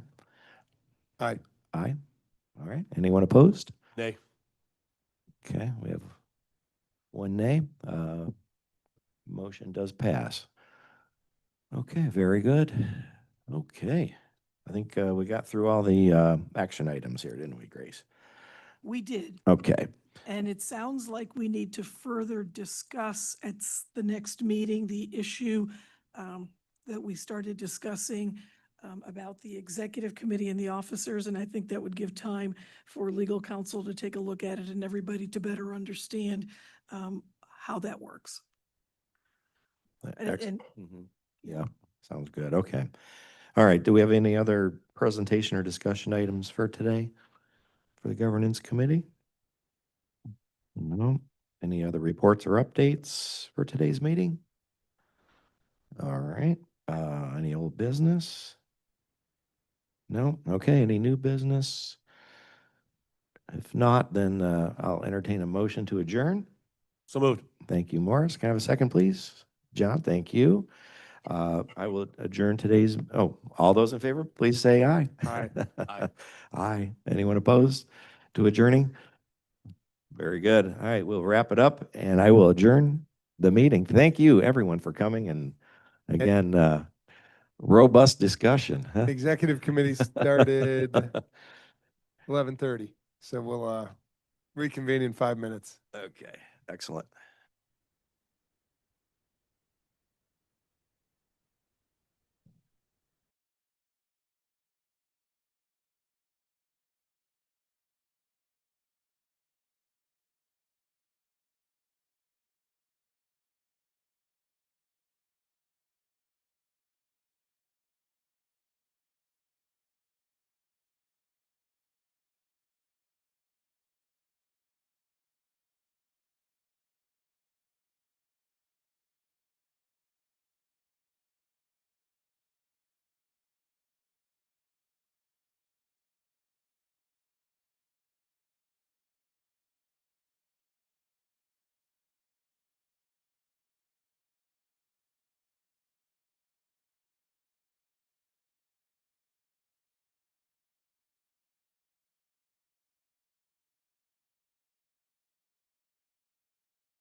It is 12:24, and I'm going to call the meeting of the Executive Committee of the Northeast Ohio Area-wide Coordinating Agency to order. Let us take a moment to recite the Pledge of Allegiance. Pledge allegiance to the flag of the United States of America and to the republic for which it stands, one nation, under God, indivisible, with liberty and justice for all. All right. In compliance with the notification requirement of Ohio's open meeting law, the notice of this meeting has been publicly posted and major public media has been notified. NOACA conducts its meetings according to Robert's Rules of Order. Actions during the meeting will be taken by voice vote. If any member feels the need to abstain from any vote due to a conflict of interest, he or she should state their intention to abstain when the matter is introduced by the chair for presentation for the record. Subsequently, that member shall not participate in any discussion of the matter for which a conflict exists. According to Robert's Rules, absence from a meeting does not require a member to abstain from voting on the minutes. If the member still wishes to abstain, he or she should state their intention for the record. For the benefit of our guests, from the public, and the recording of this meeting, please be sure to speak into the microphone. The microphones can be turned on and off using the button on top of them. Okay, I'm going to ask for a review of the minutes of August 27th, 2025. Are there any corrections or additions offered by any of the members of the Executive Committee? All right, seeing none, can I have a motion to approve? All right, thank you, Bonnie, and thank you, John. On a second, we have a motion and a second. All in favor? Aye. Any opposed? Motion approved. Public comment on the agenda for today's items. Do we have any members of the public have signed in? Brenda? No. Seeing none, we'll move on to the next agenda item. Is there an executive director's report? Go ahead, Just a Grace. couple things, yes. Good afternoon. I'll make this very quick. We did receive a notice from ODOT that the OWP completion report was approved. So just want to make you all aware that's one more of the items that we submit to ODOT and FHWA, and this now has been approved and accepted. That was approved by the board in September. Also, just wanted to acknowledge that NOACA received the GFOA Certificate of Achievement for Excellence in Financial Reporting. This is for 2024 CAFR, I'm sorry, ACFR they call it now. And just want to thank my finance director, Deb Wardell, and her team. That's all I have for my executive director's report. Okay. Thank you, Grace. Any questions for Grace? I have one. I just wanted to ask you about, did we have a Teddy meeting this week? We did. Could you just tell us quickly about it? Thank you. So yesterday evening, we had a Transportation for Economic Development Initiative public meeting. So our TEDdy, which is a pilot program, is focused on the Aerozone, and our consultants were out in Middleburg Heights yesterday at their community center. Pretty good turnout. I'm going to say, 60, 70, 75 people. It was pretty good turnout. A lot of it was questions about what is the project, what are we doing, how much did it cost, those kind of things. And the consultants did a nice job of fielding the questions and then putting folks into sort of an open house mode where they could ask questions. So I think the meeting was good, and we'll continue to capture feedback from folks. There is a survey online now. If folks want to go ahead and select the survey and approve it, it's time to do that. We'll put some social media out around it too. And this survey will go into 3 sort of tiers. One is if you are a resident and you live in the Aerozone. One is if you are a business and you work and you conduct business or work in the Aerozone. And then the third one is for anybody in the region who wants to comment. Okay. Well, Yeah. thank you very much, and thank you to the staff for being out there in the community. We're going to go to the Regional Strategy for Coordinating Funding Opportunities Update, second quarter, 2026. Sounds like it's Bev Bertzloff. Bev.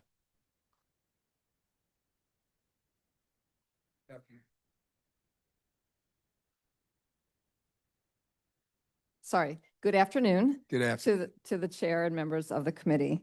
I'm Bev Bertzloff, Government Affairs, Associate Director for Government Affairs, and I'm going to present on the Regional Strategy for Coordinating Funding Opportunities Update for the second quarter of state fiscal year 2026. This strategy originated directly from the Executive Committee, which is why it comes here as an action item each quarter when we update it. So the action we're requesting is that the Executive Committee place the following item on the Board of Directors' agenda for December 2025: approval of the Regional Strategy for Coordinating Funding Opportunities Update for second quarter of state fiscal year 2026. And updates to this strategy have been previously approved. Last time was at the June 2025 board meeting. So just a quick refresher, the strategy we developed it here at NOACA to create a strategic approach to prioritizing regional applications for IIJA discretionary funding opportunities for all those grant programs in the IIJA. And this strategy was adopted via Resolution 2023-018. It provides guidance for updating. Actually, the board created guidance for updating the strategy via another resolution, 2023-032. So we do quarterly updates as directed by the board. And these updates provide a structured, flexible process for proposed updates and ensures fair practices in implementing and updating. Updates to programs and projects are reviewed quarterly, and any community that would like to submit an update can do so by submitting a form on NOACA's website. So there are attachments that were part of your packet where we show two versions of the strategy. One is a marked up version and one is an unmarked version in its final form. So those were included in your packet. I won't go into too much detail on that, but if you have questions, please let me know. There were not that many updates this quarter. Part of that is because the administration, USDOT, has not been issuing very many notices of funding opportunities, NOFOs. That has slowed way down with this administration. On top of that, the government shutdown is certainly impacting that as well. So there have not been very many updates, and there have not been very many NOFOs issued in the last quarter. One thing that we did update is to mention that one of the funding programs, the Bridge Investment Program for fiscal year 2026, these are for what they call smaller bridges under $100 million. That NOFO has not been issued in a timely manner. FHWA is reviewing the NOFO, and if it does reopen or get reposted at some point, we will let our communities know. So in terms of updates requested by communities or organizations, GCRTA did request 3 additions to the strategy, the 3 projects they wanted us to add to fiscal year 2026. And they're shown on the screen and in your packet.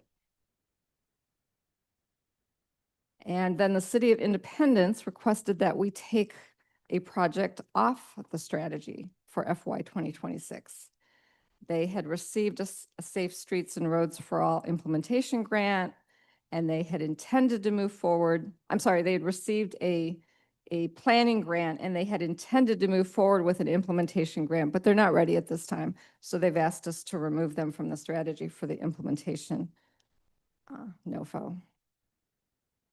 So next steps, we'll just continue to follow the guidance from federal agencies, USDOT, EPA, NOAA, et cetera, on existing programs and guidelines. We'll continue to collaborate with our partner communities and organizations to ensure that project applications are submitted in a timely manner. We will update our funding resources webpage on the NOACA website on a regular basis.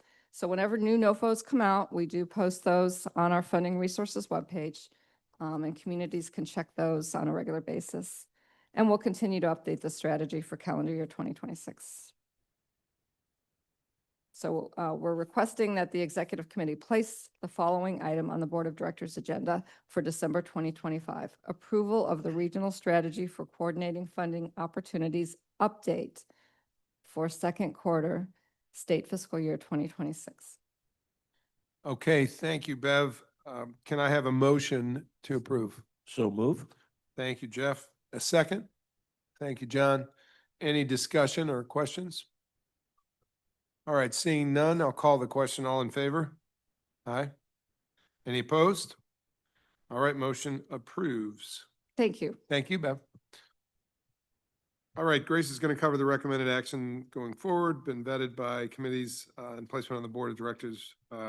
So Grace, I think I'm going to you for the overview of the committee work.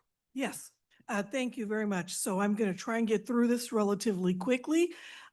We are now going to be looking at the agenda items to be placed on the December board meeting agenda.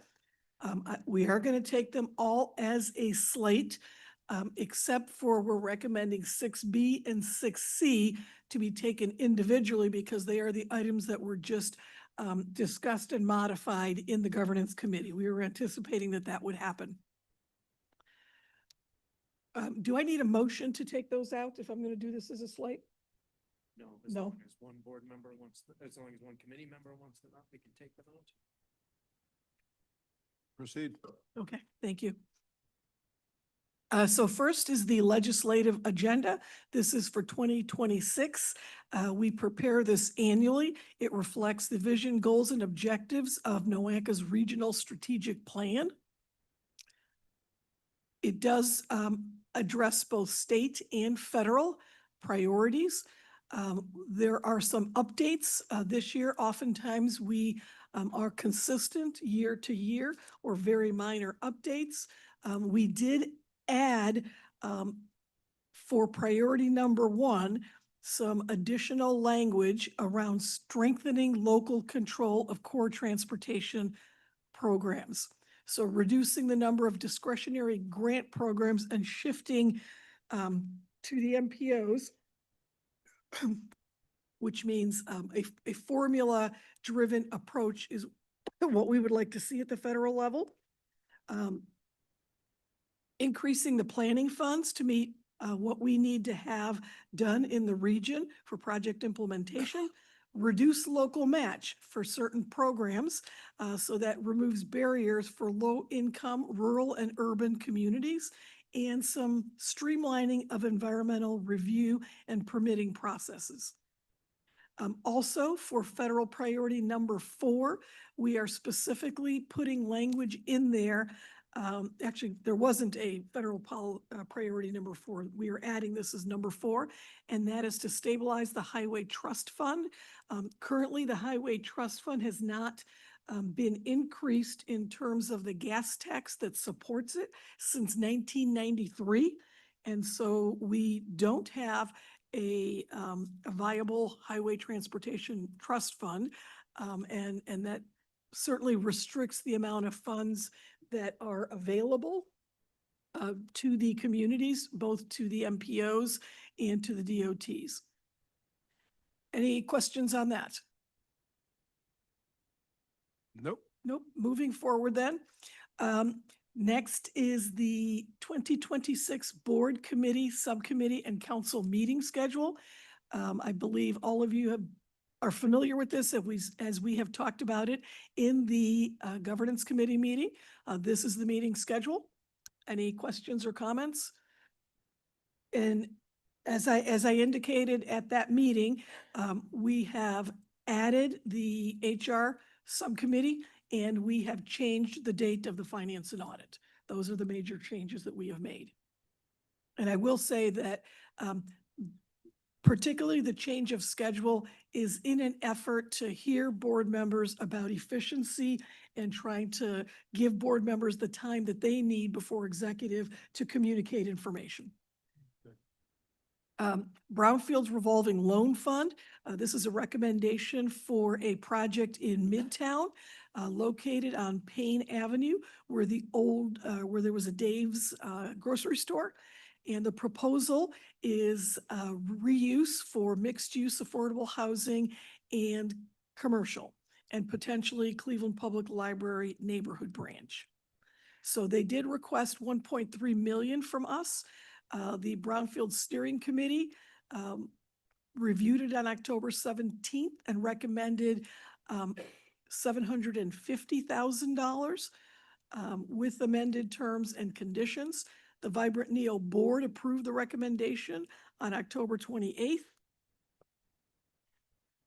And now we'll take it to the NOACA Board to approve. Any questions?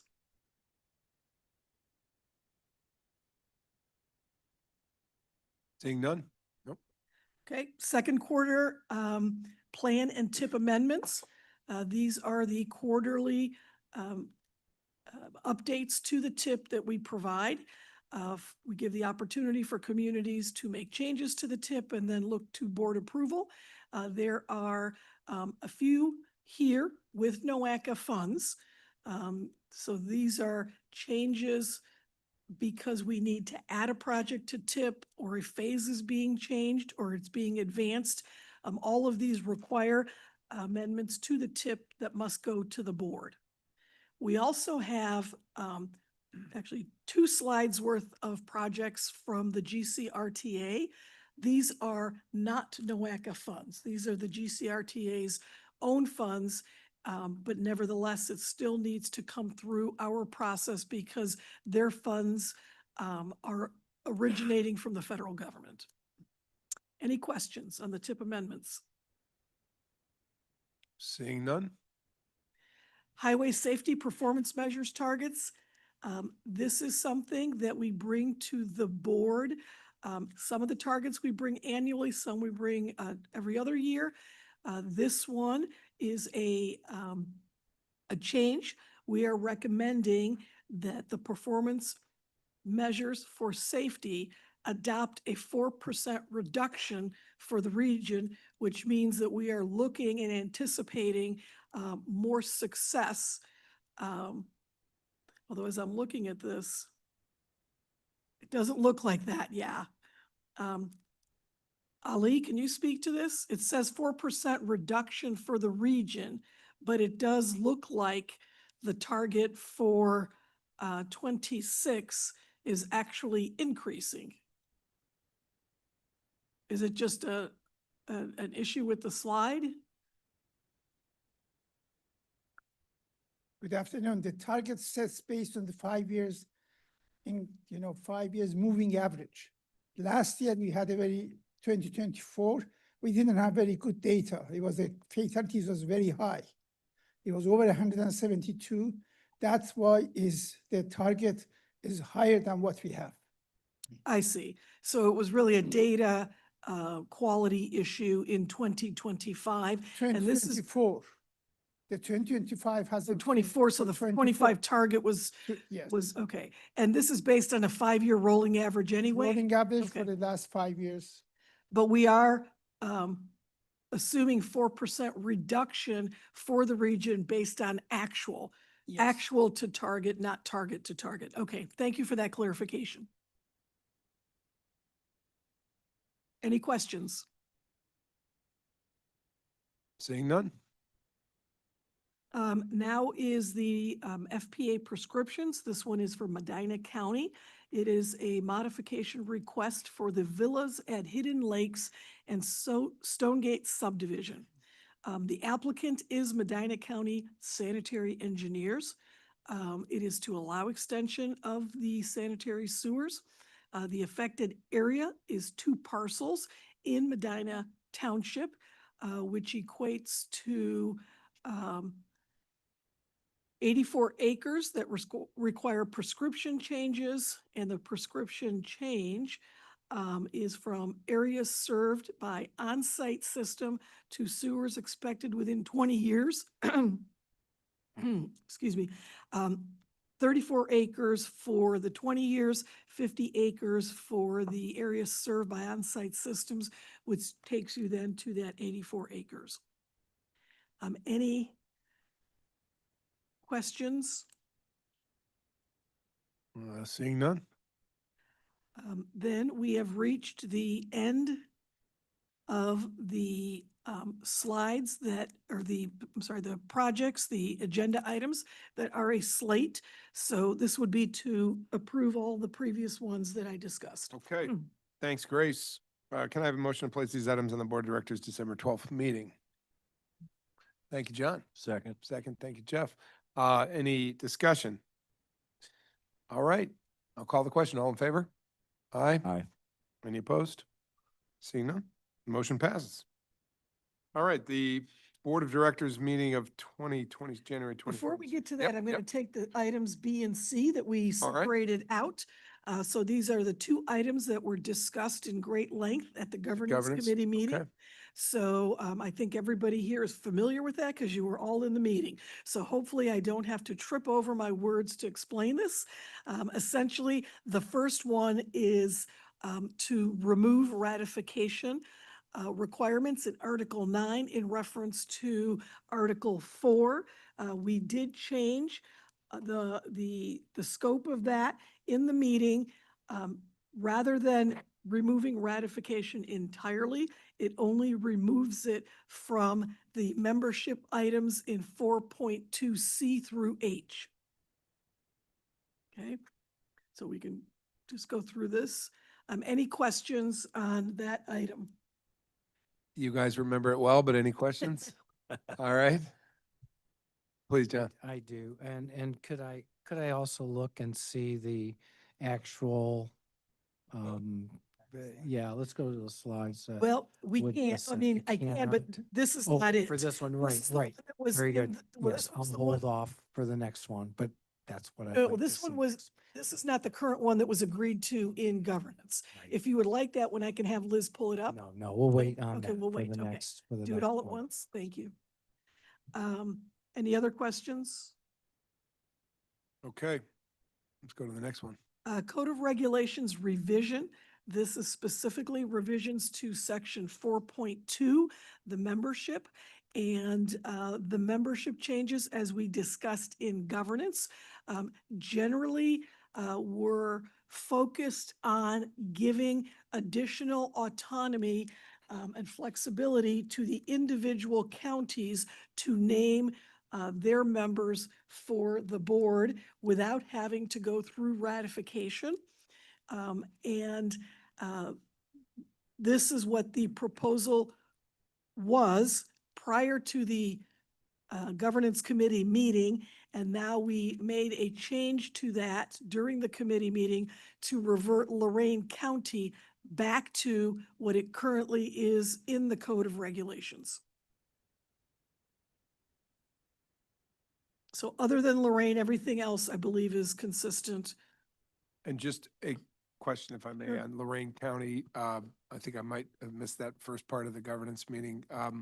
Is that reverting back to the prescribed by virtue of office categories? It is. So it puts back the city of Lorraine Okay. and the city of Elyria having seats, and it puts back a municipal representative and a township representative.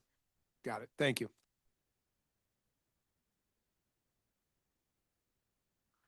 Also, adding economic development to the area to be included in area of expertise. And as you know, when we actually had the meeting, we did a lot more changes than just this. So we are really putting on the agenda what was approved out of governance committee rather than what you see on the screen. Okay. Any questions? John, any further question? Okay. No, that would be it. I just wanted to ensure that what I could see, even though we're just moving this as a slate, so that's good. Thank you. Very good. So this item is a little bit confusing in terms of action, so I'm going to ask Ryan to step in here. Essentially, what we normally do is just put the item on the December board agenda because that's what we described at the beginning of this section. However, the items related to the Code of Regulation require 2 meetings. And I'll let Ryan talk about that and how we will put together those meetings in order to accomplish the approval of the items. Ryan? Thank you, Executive Director. Article 9 of the code essentially requires a two-meeting process to, is it not on? Article 9 of the code requires a two-meeting process to have amendments to the code implemented. As I understand the plan, it's to present the proposed code amendments at the December meeting, and I think have a special meeting between the December meeting and the January 2026 meeting to ultimately vote on those amendments to have them approved and added to the code. Let me ask a question, just a procedural question about that. So if we have a special meeting of the governing board between our December meeting sometime in January prior to the first meeting of the year, which is March? No, February? well, we've got the special board meeting in January Right. where we have the seating of the board. Right. And then we have a regular board meeting in March. This would allow the changes to be approved before the seating of the board, so we could seat the correct members. So just procedurally, are we heading toward one meeting in January or two? Two, one is a Okay. special meeting just for this board Code of Regulations action, and then the seating of the board. The seating of the board has already been scheduled for the third week in January. Got it. So again, schedule-wise, we would need a meeting between the December board meeting and the third week in January. Correct. Okay, and at that meeting, the express purpose is to review and codify the recommendations as it relates to the governance work, as it relates to composition and appointments. Yeah, And ratification. yeah, that Ratification. special meeting will have a special agenda limited to the amendments to the code that were discussed. That Okay. would be the only item on the agenda. The omnibus package of amendments we've been talking about. Correct. Okay. And I'm also thinking just about transfer of gavel here, but that would be still chaired by this chair. Still be chaired by Alright. this chair. And then the third week in January meeting. You start chairing, All right, and then gotcha. after the election, you transfer the Okay, gavel. so that's going to be an important mid-meeting between the meetings of December and third week of January. Got it. Thank you. Right on. No rest for the weary. Okay, thank you. So, any other questions? All right. Are we ready to take action then?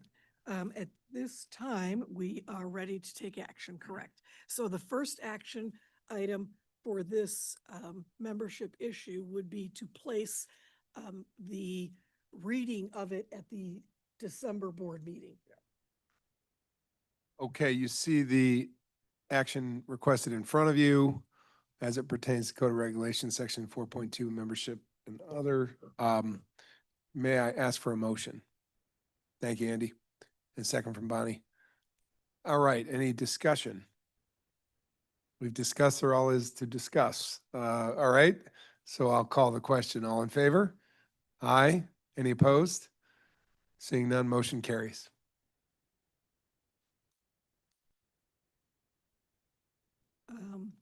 So the January board meeting agenda, and this would be the one that we have scheduled for the organizational meeting, which is the third week of January.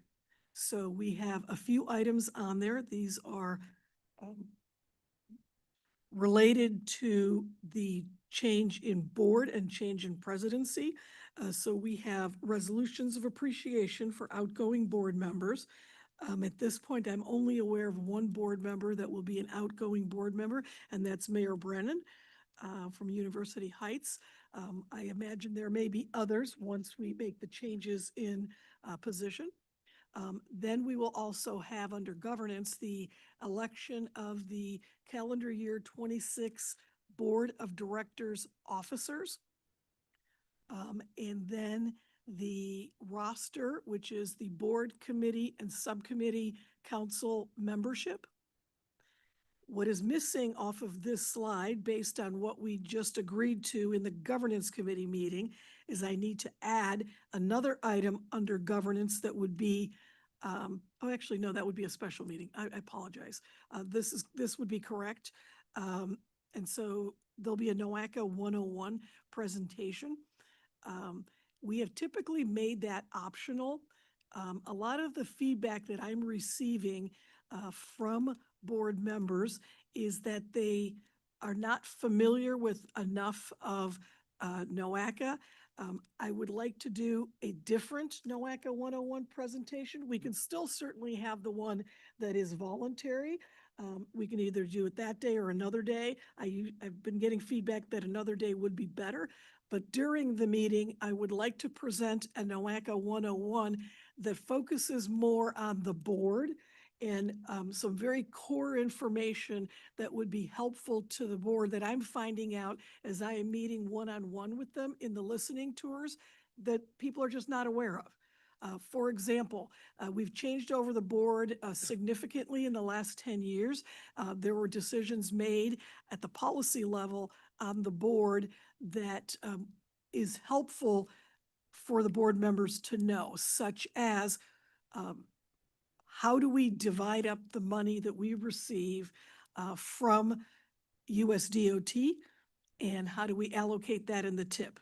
I've heard from several members, and we discussed it in great length during these meetings. And Trustee Brandon, that was one of the topics that we brought up in the Medina meeting, were that they were not aware, for example, that all of the money that we receive is from the urbanized area population and not the entire county. That's just an example of something that folks are not aware of. So make that aware. Also, making them aware that the funding that we receive is given to the counties in the same, at the same level that we receive it. So we're doing what we can do to try and make it a fair and equitable system. The board worked a lot over the last decade to do so, and we'd like to make sure that we highlight that. And we think that will help with regional cohesion because there does seem to be a little bit of angst when folks are not clear on where the money's coming from in terms of the amount. Is it rural population, urban population? How much is going to the counties and so forth? So we'll talk more about that. So that's what that NOACA 101 is. Any questions on that? One point I might make, and whether it's in this presentation at NOACA 101 or in a subsequent, I think some of the articulation by the team staff about what is an MPO by virtue of federal guidelines, state guidelines, especially as it pertains to the context of some pending legislation. Yeah, exactly. I think the what is NOACA, what is our responsibility, where do we get our funding from, how much funding we get. Another critical piece that I've discovered during these one-on-one meetings that many board members were not clear on is that we receive very little of the gas tax money, that we receive 0 gas tax dollars from the state, and we only receive about 10% of the gas tax from the federal level. The gas taxes at the federal level, we get 10 and ODOT gets 90% of it. So a lot of what we argue about is 10% when we really should be working together to go after that 90%. Right, yeah. Good point. Anybody else? Okay, so that will be on our January report and January 26th meeting. Again, with a meeting in between December and January for a special meeting about our governance meeting changes. All right. Need a motion for that one? Special meeting? In December. The December meeting, Okay, okay. good. Thank you. All right, so on this, unless we have further question, I'd call for a motion. So moved. Thank you, Jeff. The second, thank you, Andy. Any discussion on the matters? All right, seeing none, call the question. All in favor? Aye. Any opposed? Seeing none, motion carries. That is the end of the items that are for action on the agenda today. So thank you very much for working through those items. Thank you, Grace. We have, and there's no other presentation discussion items, except we're going to go to some new business. Grace and I talked about an exec session, but think maybe we'll hold that for another day. You guys have been here a while today. So I want to ask if there are any other reports or updates? None? Okay. Old business, anyone? A new business item coming. I don't know if we've met since our October meeting. I know we've had committee meetings, but appreciated a very good conversation about water and transportation and the nexus and great annual meeting. So, Thank you. anybody else have any old business? All right.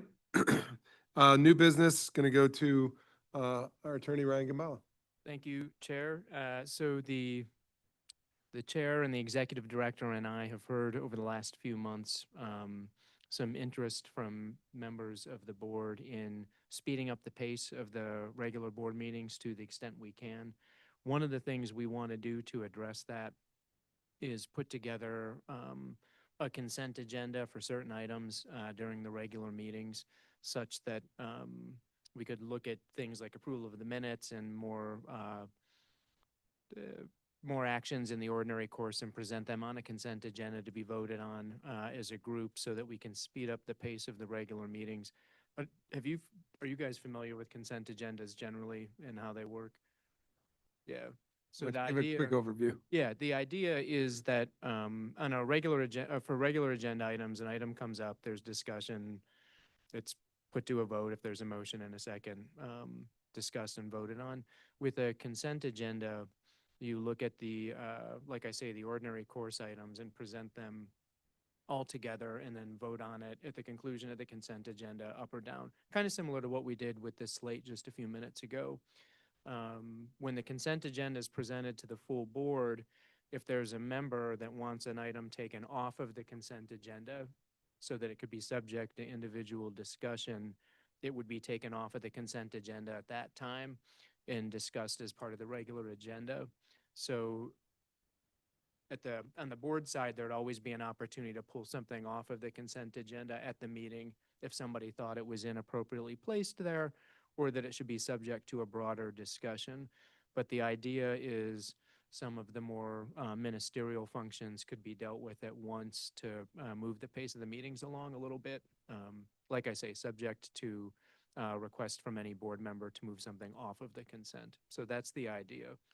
And mechanically, because the executive committee is the committee that puts together the items for the agenda for the board of directors, what we were going to do was update the charter of this committee to reflect that function that it's already doing and also reflect the ability to add a consent agenda to the regular agenda.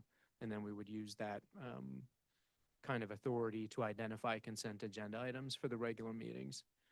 That's probably too verbose than it needs to be, but the idea is we group the simple things together, get through them, and then focus on the things that are going to be subject to more fulsome discussion. Terrific. Questions? Comments? Yep, Bonnie. Is that a change to the bylaws? No, the bylaws allow the executive committee already sets the agenda for the board meetings.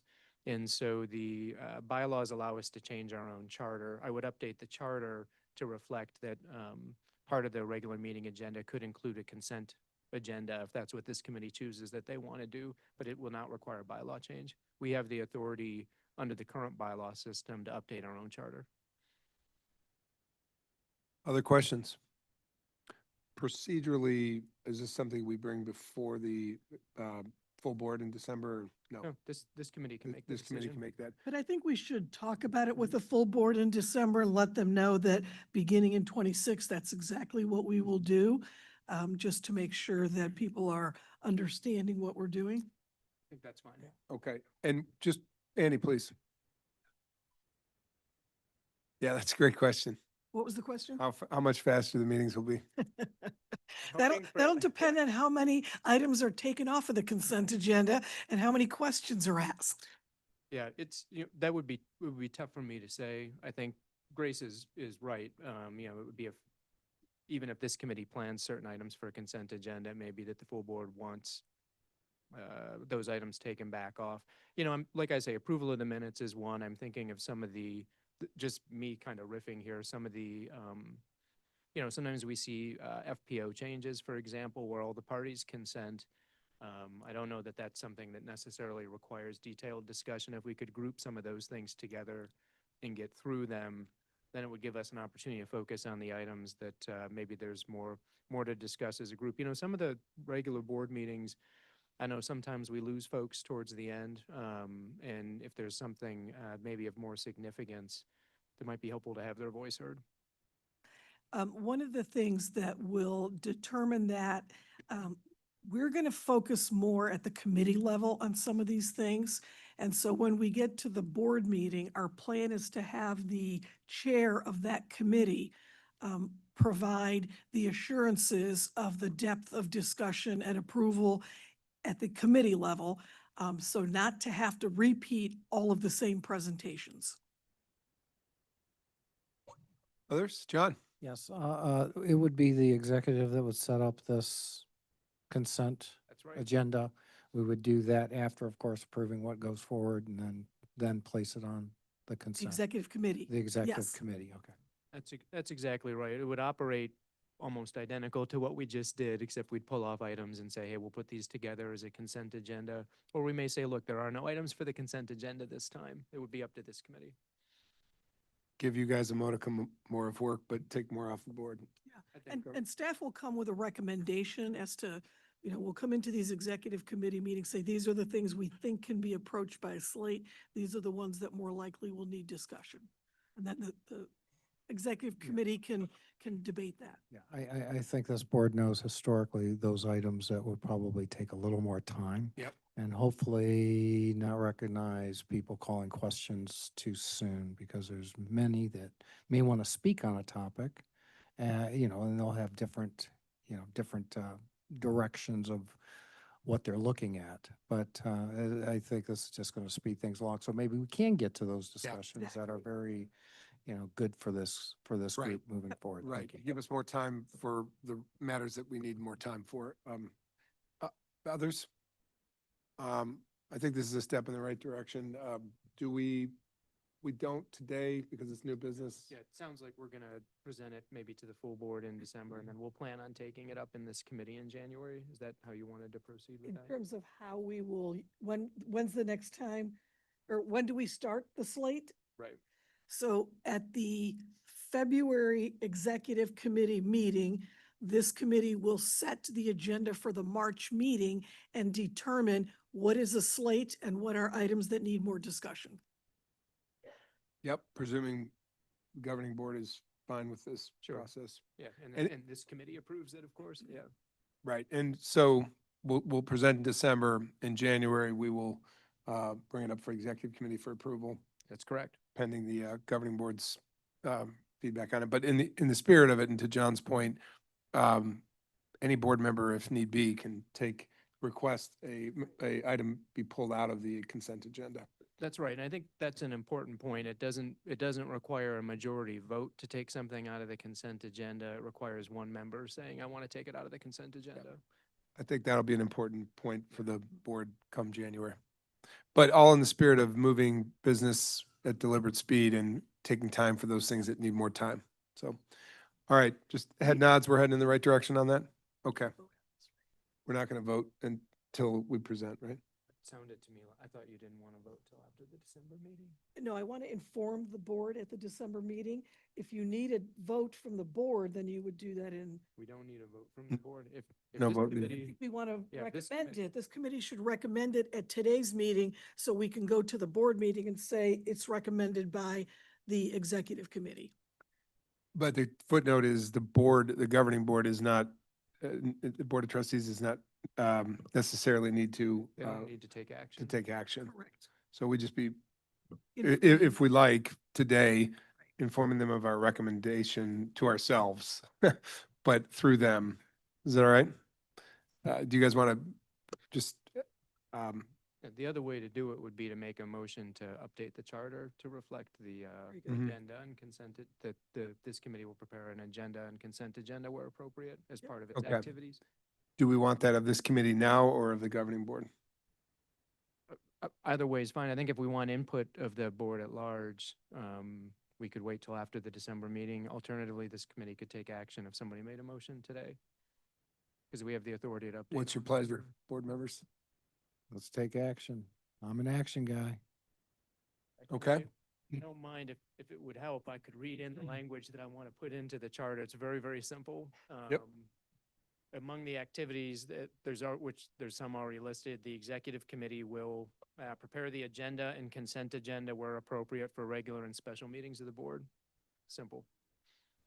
What do you Hearing got? that, we've What do got you a got? motion from John. We've got a second from Bonnie. Any discussion? Seeing none, I'll call the question. All in favor? Aye. Aye. Any opposed? Seeing none, motion carries, and that is now an action of this executive committee that we will report the news out to the Board of Trustees. Yeah. If there's any significant opposition, we'll take that up and modify if need be. That's it. And the executive director and I will update the charter as appropriate. Well, thank you, Ryan. You earned your keep on that one and appreciate you. That's great. Again, I think that's in spirit of good governance to get, most importantly, the matters out on the table that we need time to discuss. So that's a new business item. Are there any other new business items? Okay. Seeing none, I just want to thank the staff for all the work you guys do day and night here with this organization. Thank you guys. And I think we're going into the season of thanks. So thanks again and good holidays ahead to you. We'll see you after the Thanksgiving holiday in January. So I'm going to ask for a motion to adjourn. So moved. Jeff, thank you. Do I have a second? Come on, don't leave me hanging, anybody here? John, all right. All in favor? Aye. Triple ayes. All right, the meeting is adjourned. Thank you, everybody. Thank you.